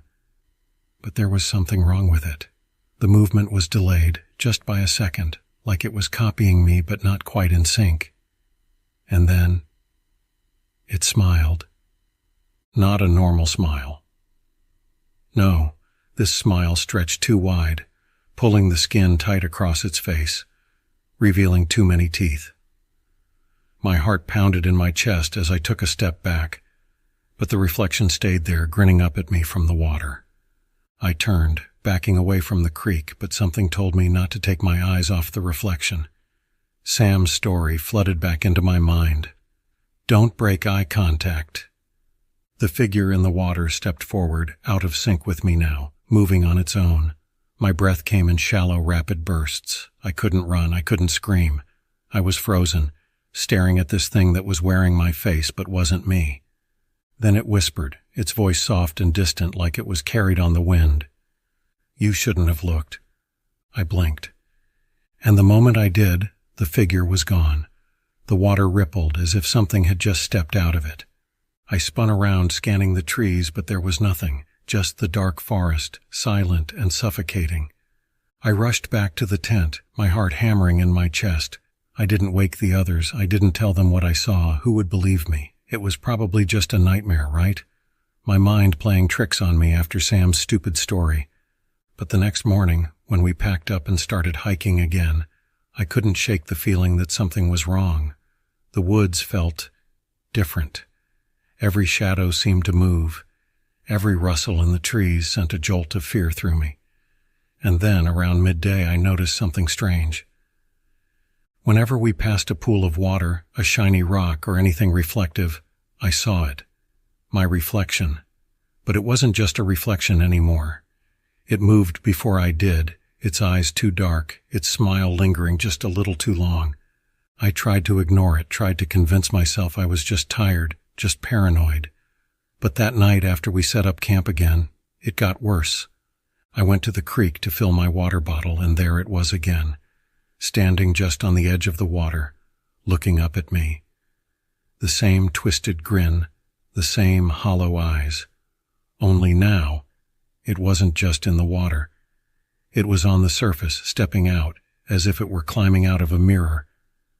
I ran back to camp, my mind racing. Sam's story was just that, a story.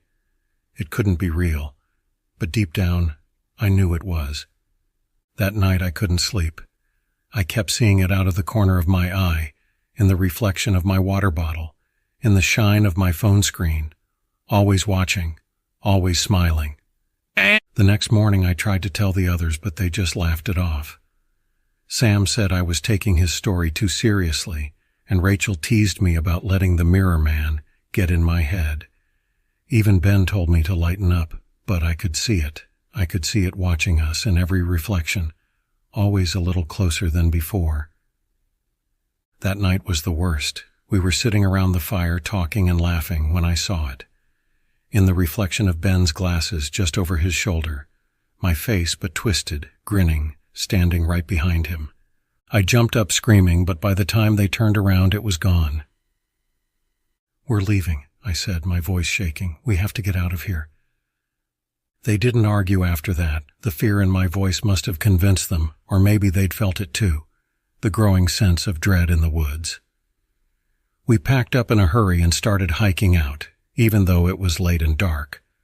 But no matter how fast we walked, I could feel it following us, watching from the reflections in the trees, in the puddles, in our gear. Closer, always closer. We never made it back to the car. The last thing I remember is turning around and seeing them, the twisted, grinning faces of my friends. Only they weren't my friends anymore. They were reflections, hollow and wrong, stepping out of the shadows with those horrible, stretched smiles. And then everything went black. When I woke up, I was alone. The forest was quiet, too quiet. I don't know how long it's been since then. Days? Weeks? Time doesn't seem to work right here. The trees never end. The sun never fully rises, and I can't escape. Sometimes I see myself in the reflections, grinning, waiting. Sometimes I hear my friends' voices calling from the trees. But I know it's not them, it's him, the mirror man, and he's never going to let me leave.